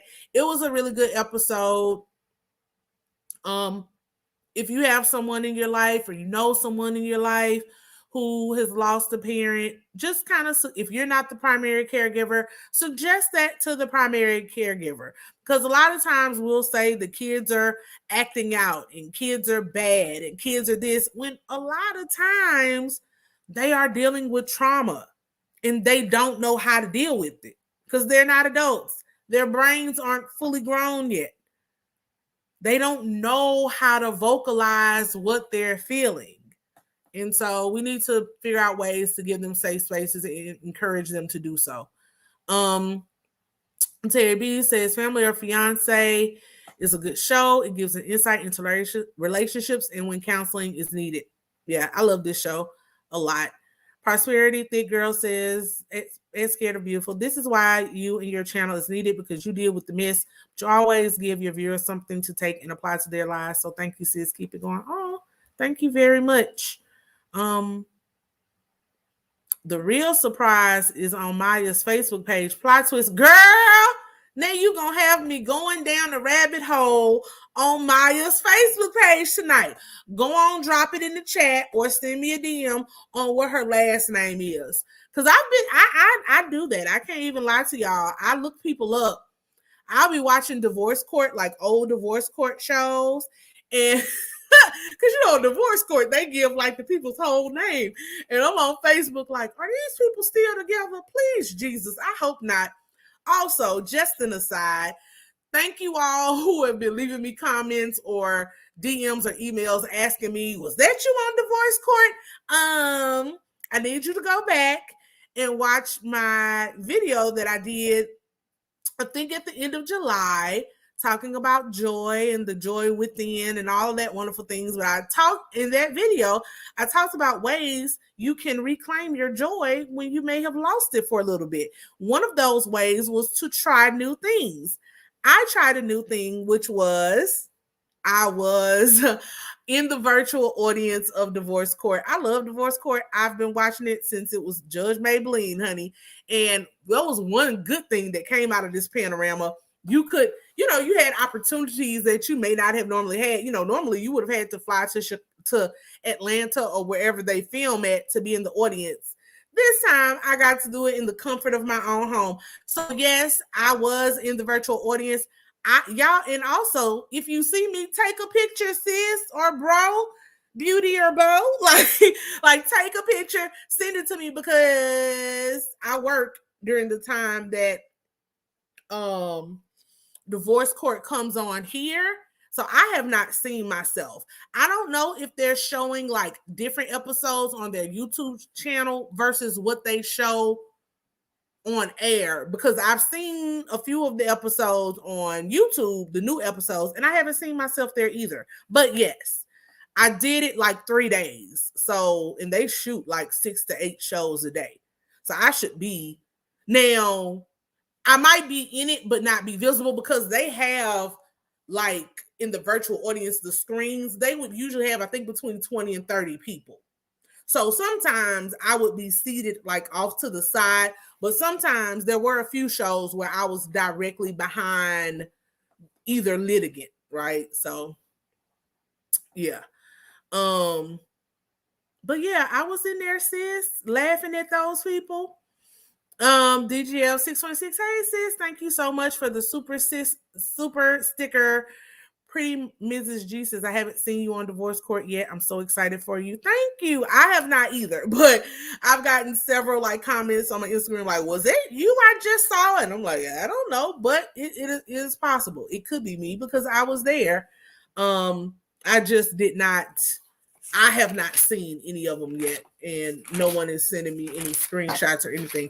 All right, y'all. Last thing, Powerbook 3. It has ended, and so I'm not even gonna go through. Y'all can go because I've missed too many episodes, but the finale was super good. It opened up mainly. We are Uncle Lou is still in the hospital. He has avoided the assassination attempt from Unique and his people. Now, one thing I will say about that assassination attempt, y'all, and I know that those were the hairstyles in the late 80s to the early 90s, but were there really a lot of nurses or nurses' aides that had Gumby cuts back in the day? Like, I would have been like, my spidey senses would have been up as soon. I don't care if they did have on scrubs and name tags. As soon as I saw those two young men come in the hospital, like, y'all don't belong here. And I know that seems stereotypical, and it probably is, but I'm just saying, they did not look like nurses or orderlies or any of that. Uncle Lou is still in the hospital. RHOP has gassed up Kanan to go do what he needs to do as a man and take care of the family. And Kanan gets to this basketball court and he is surprised. I think he's super surprised when he turns around and sees that the man he's supposed to be killing, who's a threat to the family, is Detective Howard. And Detective Howard starts going, as we know Detective Howard is Kanan's real father. So he starts, starting to get into his emotional spiel of, I don't know what to say. I've been waiting for this day for so long, blah, blah. Kanan pulls that gun. He's like, yo, what are you doing? Like, your mother is setting you up. Kanan's like, as soon as he hears something about his mama, he lets one go. Howard is on the ground bleeding. You start to hear sirens and people moving around in the background. Kanan gets nervous. He shoots him another time. Now, this is a bit of foreshadowing, y'all, when we're watching shows like this, because at the end of the last episode, when RHOP was training him how to do this, she said what? Her instructions were very clear. 2 to the chest, 1 where you used to think it. So that's 1 in the brain. I don't know about y'all, but I only heard 2 gunshots. 2 gunshots, not 3. So Kanan's already messed up. He gets agitated because, as we can see, there's a crackhead like lurking in the background. He runs off so that he's not caught at the scene. He falls. Another aha. He falls and scuffs up his hands. Now, a lot of this stuff that has been going on between him and Marvin and everybody. 1, I'm a lawyer. 2, I watch too many crime shows. I always have to remind myself, this is back late 80s, early 90s. They didn't really start using DNA a lot until like 1988. But in my mind, this is what I'm thinking when I'm watching this show. You just fell, scuffed up your hands to the point that they're bleeding. So that means you left blood on that concrete. Not looking good. So he runs off to get in the getaway car. Getaway car is Scrappy. We see Scrappy. Unique didn't finish him off. He lost the eyes, they told us before, in the kidney, so he got this eye patch on. Scrappy thought Marvin was coming to get him. He gets in the car with Scrappy. Scrappy is like going off on him, like, oh, you might, leave some evidence. Did you do what you were supposed to do? Blah, blah, blah. I got you some clothes and money in the back. They're supposed to go to a certain spot for him to change his clothes and get cleaned up, blah, blah, blah. All of a sudden, all of these police cars start going back and forth. They now know that there's an officer down. They try to duck off and hide in the spot. He leaves Kanan there to call RHOP to come up with another plan. So next plan, we see he goes and meets RHOP to give Kanan to him. They go into Uncle Lou's house to clean him up and change. Why are they going into Uncle Lou's house? Rock is very smart. Cops ain't gonna come back looking at a crime scene that they've already pretty much completed. So he goes in there to change, but there's still a lot of police out. Seems like there's some helicopters are coming out. So they go in and change. They end up taking him to the bodega for him to hide out in the back door where they used to keep the stash at. Rock goes to the project, the high-rise building where they have now moved the stash to. They have finally completed the construction between the top unit and the bottom unit. So as the police are now on the hunt looking for any and every black man that they can find who could have shot Detective Howard, we see Rock's whole plan come together of the two adjoining apartments, one being above, one being below, so they can just drop the stash down as the police is going, the police officers are going through every unit to check for whatever they can find that may be related to this murder. This shooting. So that was interesting watching all of that happen. Lou gets word in the hospital that Detective Howard has been shot. He's like, no, my sister has lost her mind. He pulls out all of his hospital tubes and drips and everything. He demands that Jessica drive him to Rock. He gets to the high rise, busts in, asks Rock, is she out of her mind? Why would she shoot a police officer? Rock is letting her know her whole plan. And look, at the end of the day, Rock was smart. It took some ingenuity to say, I have no street soldiers. Almost all of my corners are gone. Unique has basically declared war with me. Marvin then went over here and tried to shoot up Unique's whole car, everything while he was picking up his child. I have no army. How do I get an army? I get an army by getting the biggest army there is, the most ruthless army that is. Police force and or military. So she weaponizes the police force against her enemy. She already weaponized them earlier in the season when she had the Connect give her the date and time of the drop and leak that information to Detective Howard. So she's doing it again, but took it even higher because the police really don't play when a police officer is shot. So she does all of that. Not saying I wouldn't do any of this thing. I'm just saying, if you're in that lifestyle, look, she played the cards that she had. It was a good card. It was a very smart card. Something that Unique would not see coming until the very end, which is when he saw it coming. So we now understand why Lou went and stole that custom Gucci jacket out of Unique's car. He wore it to shoot Detective Howard. Then he made sure that he walked past the bodega that had a camera with his hood up, and you can only see the jacket, right?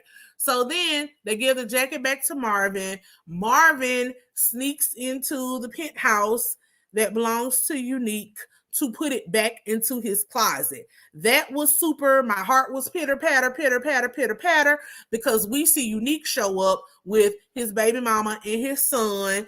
He's about to, go on a run for out of town because his top man has come back and told him that the streets are talking, and the streets said that Unique shot him. And Unique is like, I wouldn't do that. Why would I do that? Why would I mess up all the money I got on these streets? And then, he gets it. It clicks to him that Rock got him. So he's getting his family together. He knows he needs to get out of town while Marvin is in, picking the lock, getting everything done. I really thought, y'all, that Unique was gonna catch him in that house. Like, I was holding my breath. But Marvin gets out just in the nick of time. He hears Unique and the girlfriend and the son get off of the elevator. So he thinks fast. He ducks down the stairwell. Unique actually heard their door close, but he's focused. He's trying to get out of there. So he's packing and all this stuff. All of a sudden, police, the police have gone to the bodega. The police have talked to the crackhead. They see the videotape. They see Unique's jacket. So they bust in the door. They're going after Unique right as he is in the closet trying to get clothes and pulls the jacket out and sees the blood on the jacket. Now, prayerfully, that is Detective Howard's blood and not Kanan's blood, but we'll see next season. So they leave. How Marvin is trying to get to the bodega to get to Kanan. I missed a little bit. Old girl Jukebox got stopped by the lady police officer.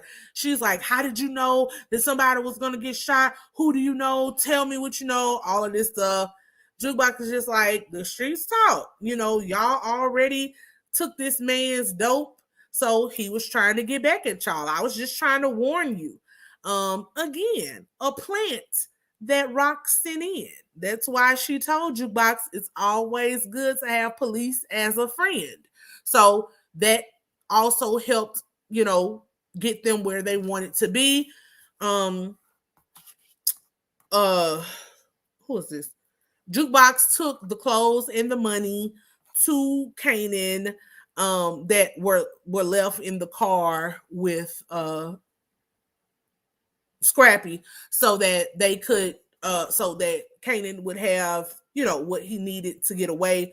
Marvin is supposed to be on his way to pick up Kanan from the bodega. Well, Marvin is stopped by a roadblock that the police have set up because of this shooting. He tries to be very nice to the officer, but he also, one mistake he made, he tried to back up.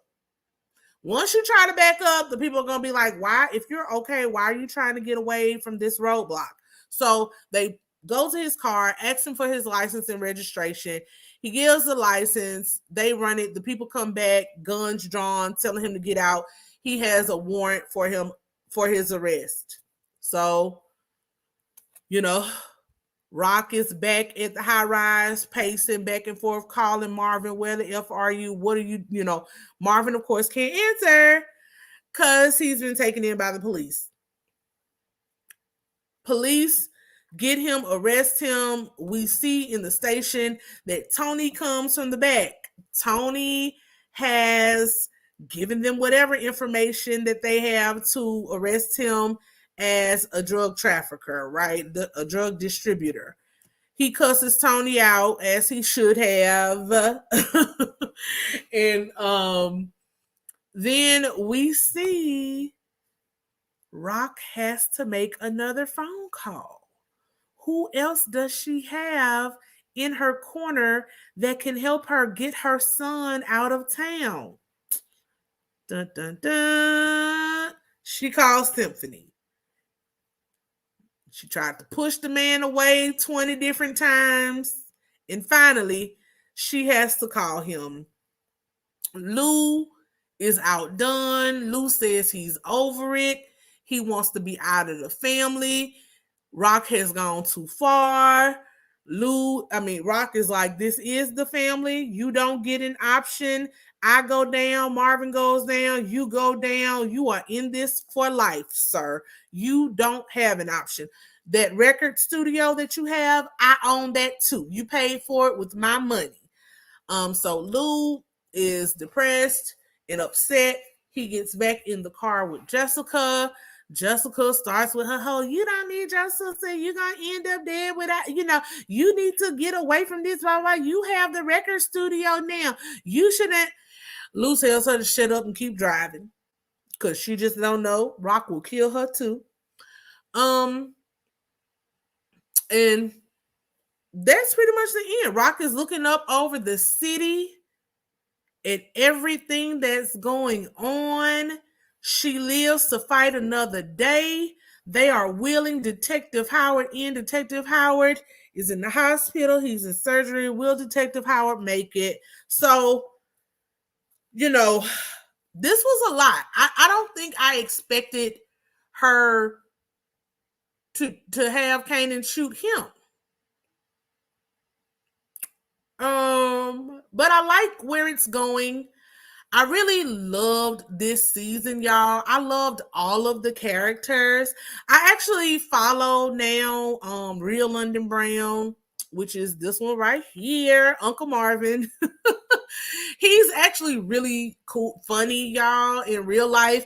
It was really because like I looked up everybody because everybody was telling me that that Uncle Lou is Stanley Williams' son, one of the not son, excuse me, nephew, one of the founders of the Crips. And I was, again, I am it like I like knowing people's backgrounds and why they are who they are and why they do what they do.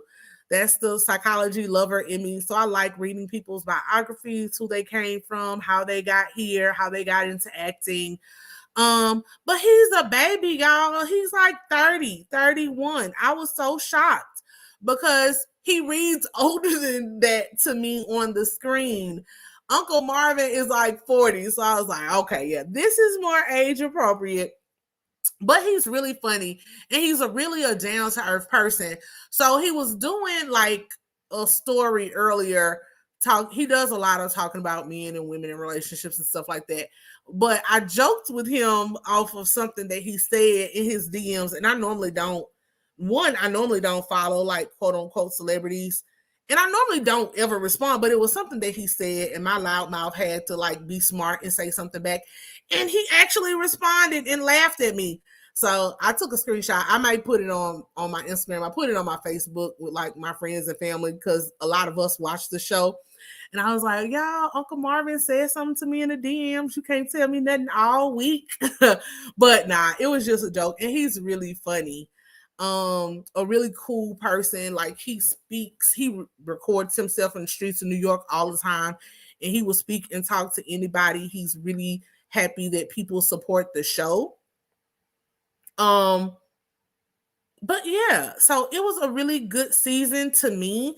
I went back and binged Power 2 because the new season is coming out in November. And when I did that, I could really see the difference between Powerbook 3 and Powerbook 2. I liked Powerbook 2. No shade to any of those people. I love Method Man and Mary J. Blige. But for me, when we're talking about acting, directing, cinematography, this was a comprehensive cast of straight up actors. Like straight up actors. This was some good acting. This was some good writing. And I expect no less. 50 Cent is very vain. So he's not going to shortchange his character story.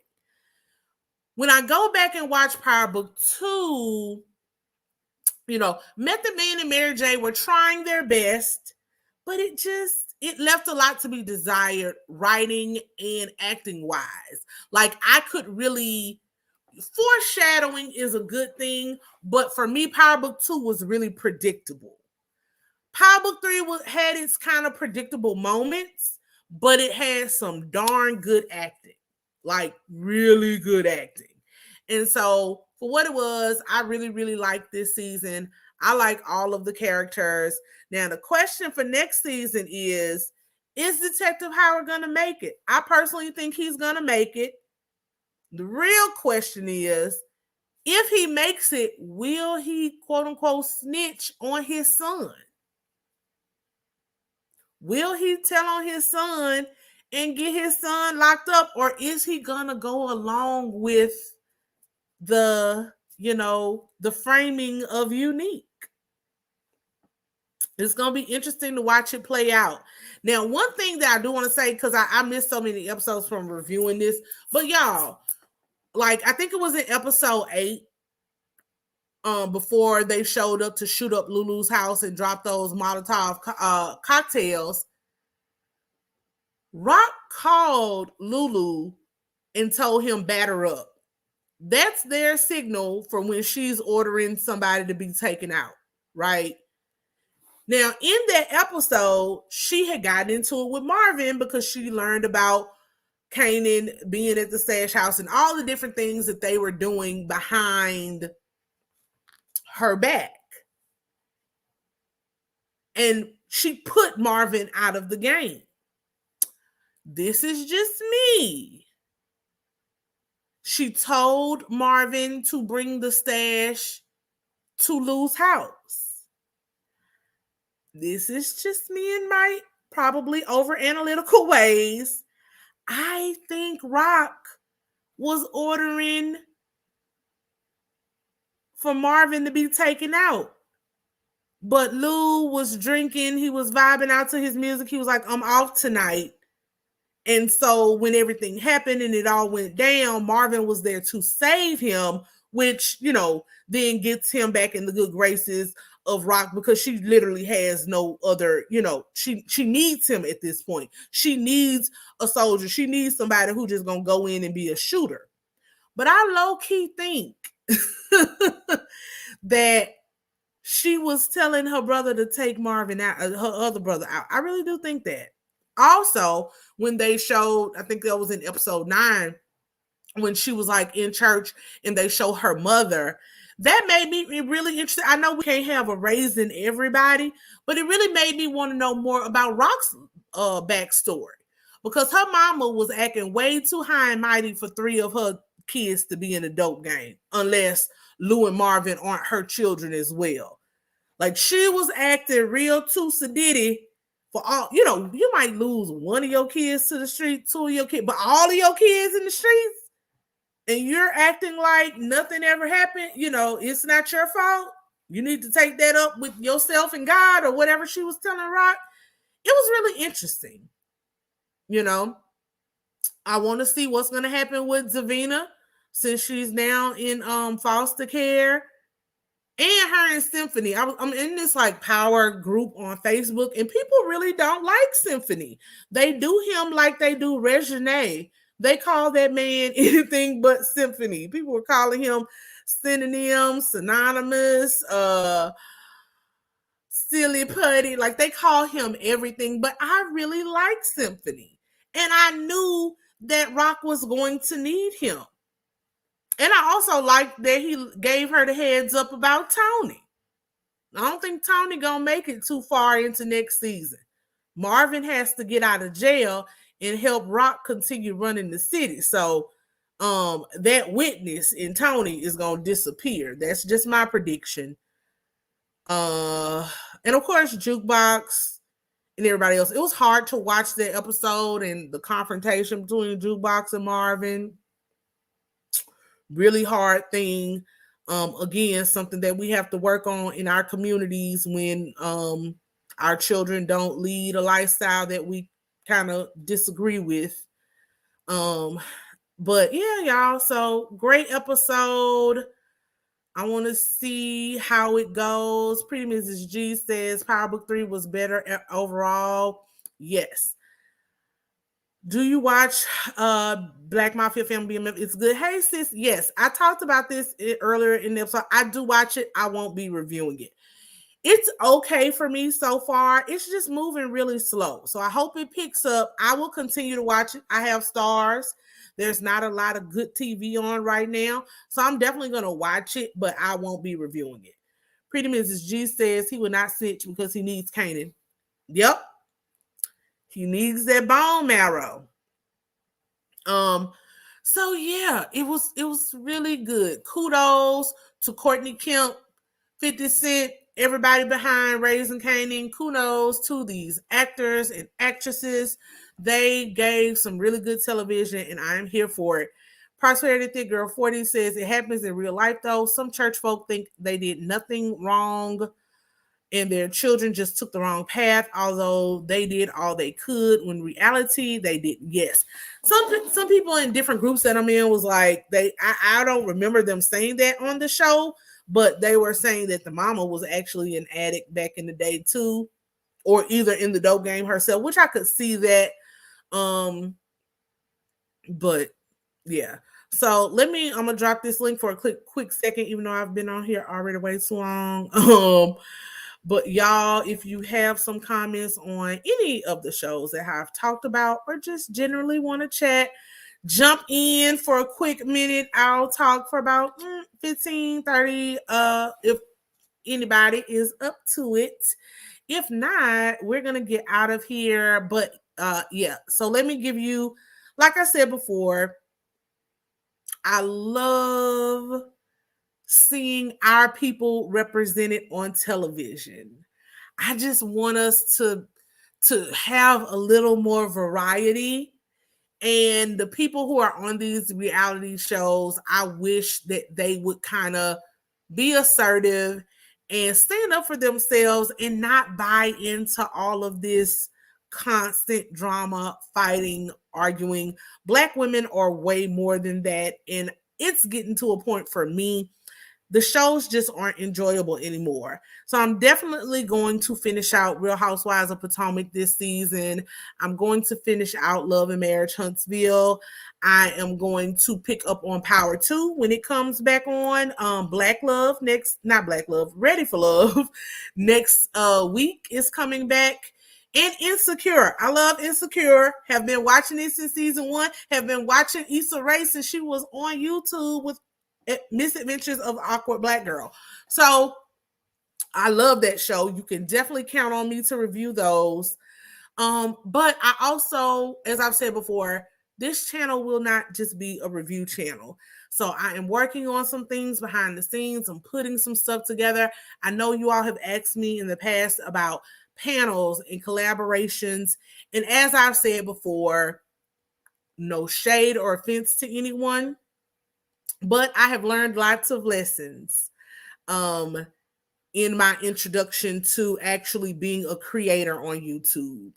So any collaborations or anything you see me doing in the future will likely be with people I actually know in real life, i.e. my friends.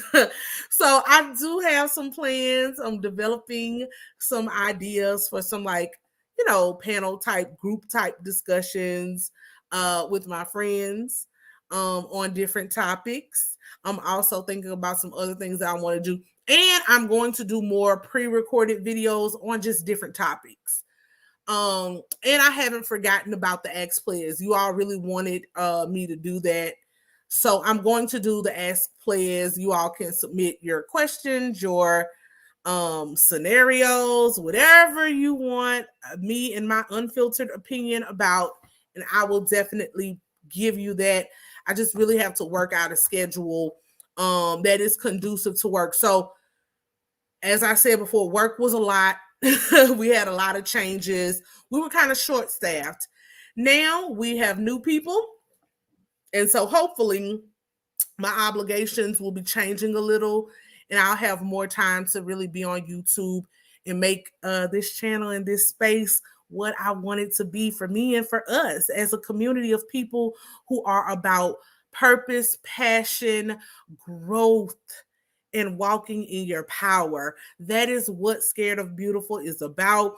It is about us encouraging each other, entertaining each other, but also just embracing each other and learning how to be our best selves, even if we are flawed, like Mia, I like Candace. We can still really encourage each other to change and do a little better. If that's what we're ready for, right? So, Married at First Sight reviews will still be on Saturdays. So I will be here tomorrow at 3 p.m. for Married at First Sight.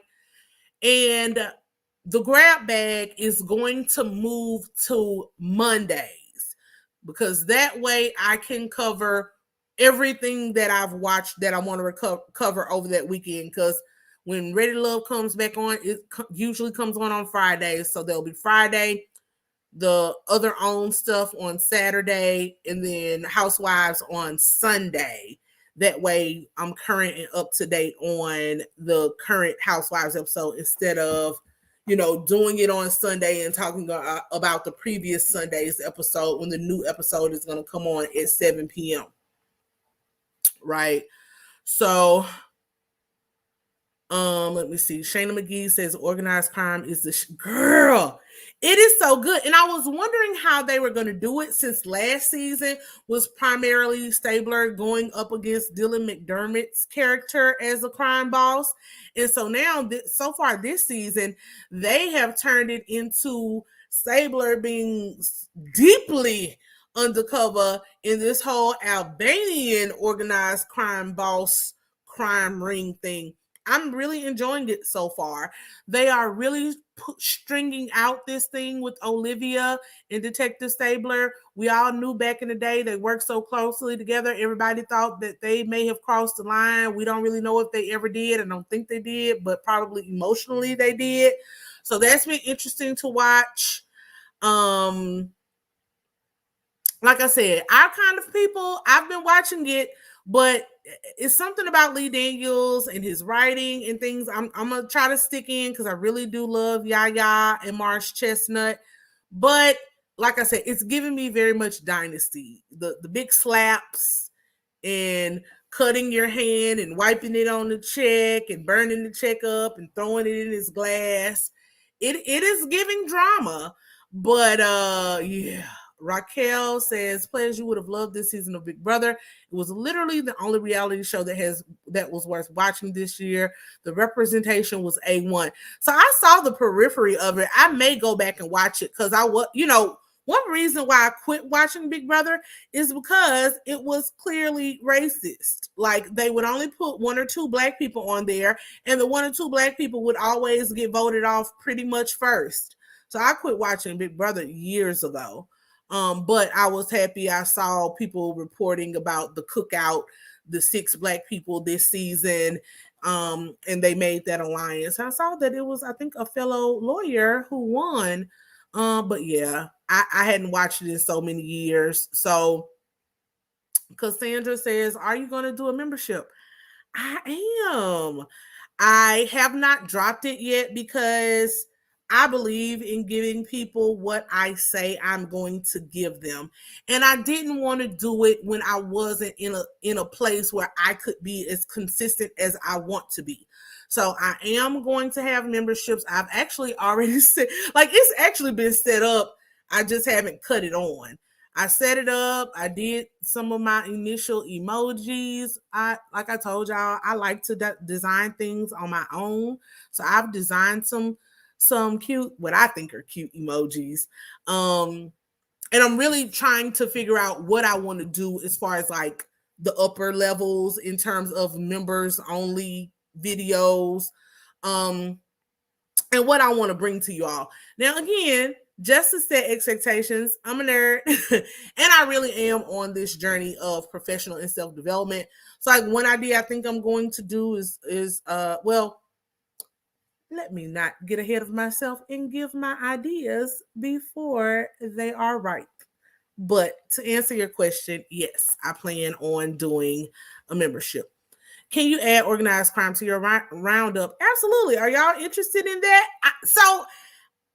Okay, I'll give an idea.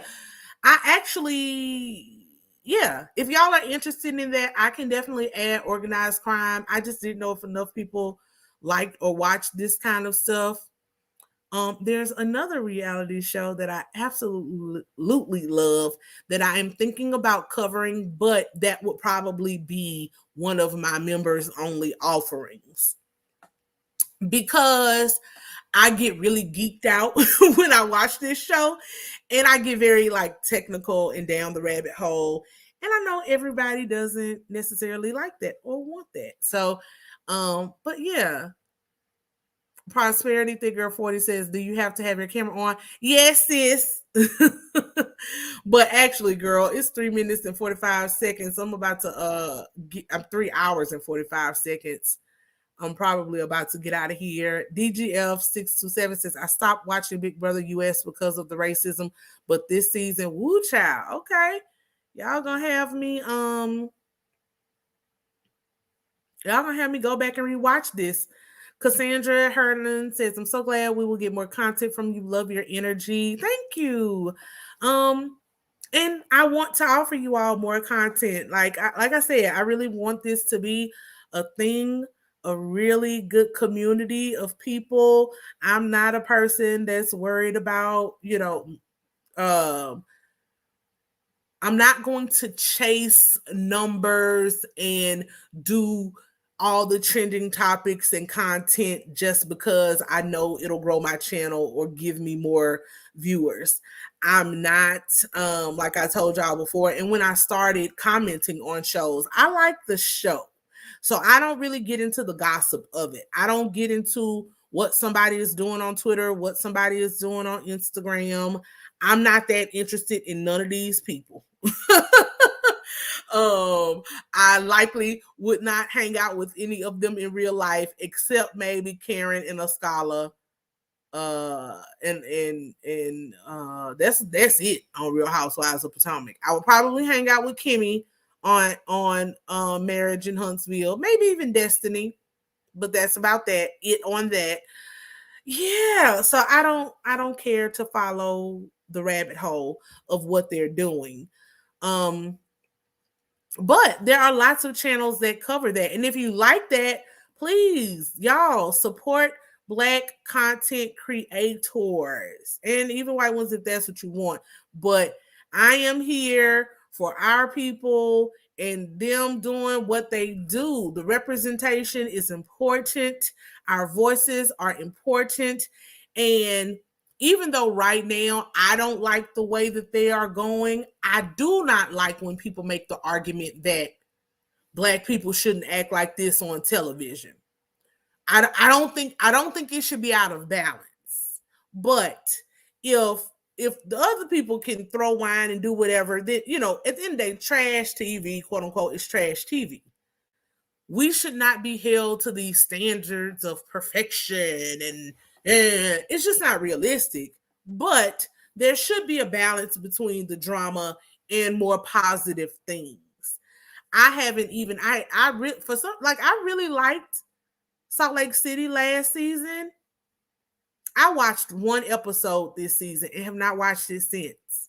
So I don't even care for it on the predominantly white ones. I'm just kind of over that place in my life. I don't want to see a group of women that can never have a civilized conversation. It's just not where I am right now. So yeah. Prosperity the girl 40 says, did you see the post Marsha put on IG about the vow renewal? Who is Marsha, girl? Martell? No, I didn't see that. I told you I don't follow these people. The only pages that I follow that are like the kind of celebrity gossip blog lane are the ybf.com. Shout out to my sis Natasha Eubanks. Like I actually know her. She started law school with me before she quit because her blog was blowing up. And the Shade Room and the Jasmine brand. So if it's not one of their headlines, then I haven't seen it. Because like I said, I don't care about Martell or Melody enough to see what is going on. Pretty Mrs. G says you're a quality Plez. We know what we are getting from you and we love it. Oh, thank you so much. Cassandra says, did y'all see what Martell said about the men on the show, child? No. See, now y'all gonna make me you gonna make me go over there because y'all are making it sound so good, but I don't follow them. So if I see it, I have to actually go there to see it. So did he keep it up? Because they love to post and delete stuff when they start getting backlash. That's the other thing I don't like. If you're gonna say it and stand in it. Staying in it, 10 toes down. But thank you for hanging in here with me, y'all. 3 hours and 48 minutes. Ugh. I'm not gonna put this on private. As soon as this uploads to YouTube, anybody who's watching the replay, I'm going to go in as I always do and add in timestamps for those who want to, get straight to the reviews and not so much some of my rants. And I will be back tomorrow at 3 p.m. at the latest 3:30, but I'm going to set it up for 3 p.m. Between 3 and 3:30. Let's say that for Married at First Sight. And the next grab bag will be on Monday, probably around 6:30.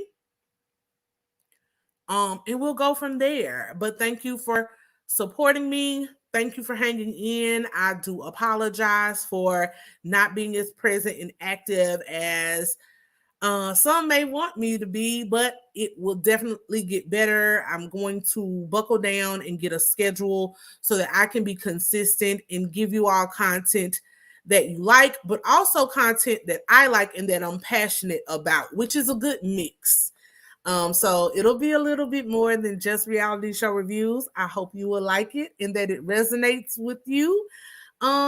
And if it doesn't, you just want to check out the show reviews, I appreciate that too. Thank you so much. I apologize. Charge it to my head, not my heart. If I have missed any super chats or super stickers, any cash apps, y'all, anything that you all do to support the channel, I am definitely grateful and appreciative of. Please thumb up the video. Give me a good like. Leave me some good comments afterwards. Let's help get this, get us back into the algorithm here at Scared of Beautiful. Please click your notification bell so that you know the next time that I go live or that I upload a video. And subscribe to the channel. Join me on this ride. I am here for you all. I am here for the growth, for the encouraging, for a little bit of the mess and the drama, but also just for us to be in a good place in life. Like, life is too short, y'all. There is a lot going on, and I am here to get it while the getting is good. All right. I want you to be with me, and I want you to be your best self so that you can get some good stuff too, right? We want good, happy feelings in the air. Y'all know I will get a song going at any time. So that's enough for the wrap up, right? I will see you all tomorrow if you are a Married at First Sight fan. And I really do appreciate you all joining me here on Scared of Beautiful. I will see you all next time. Love you, my beauties and bows. Bye.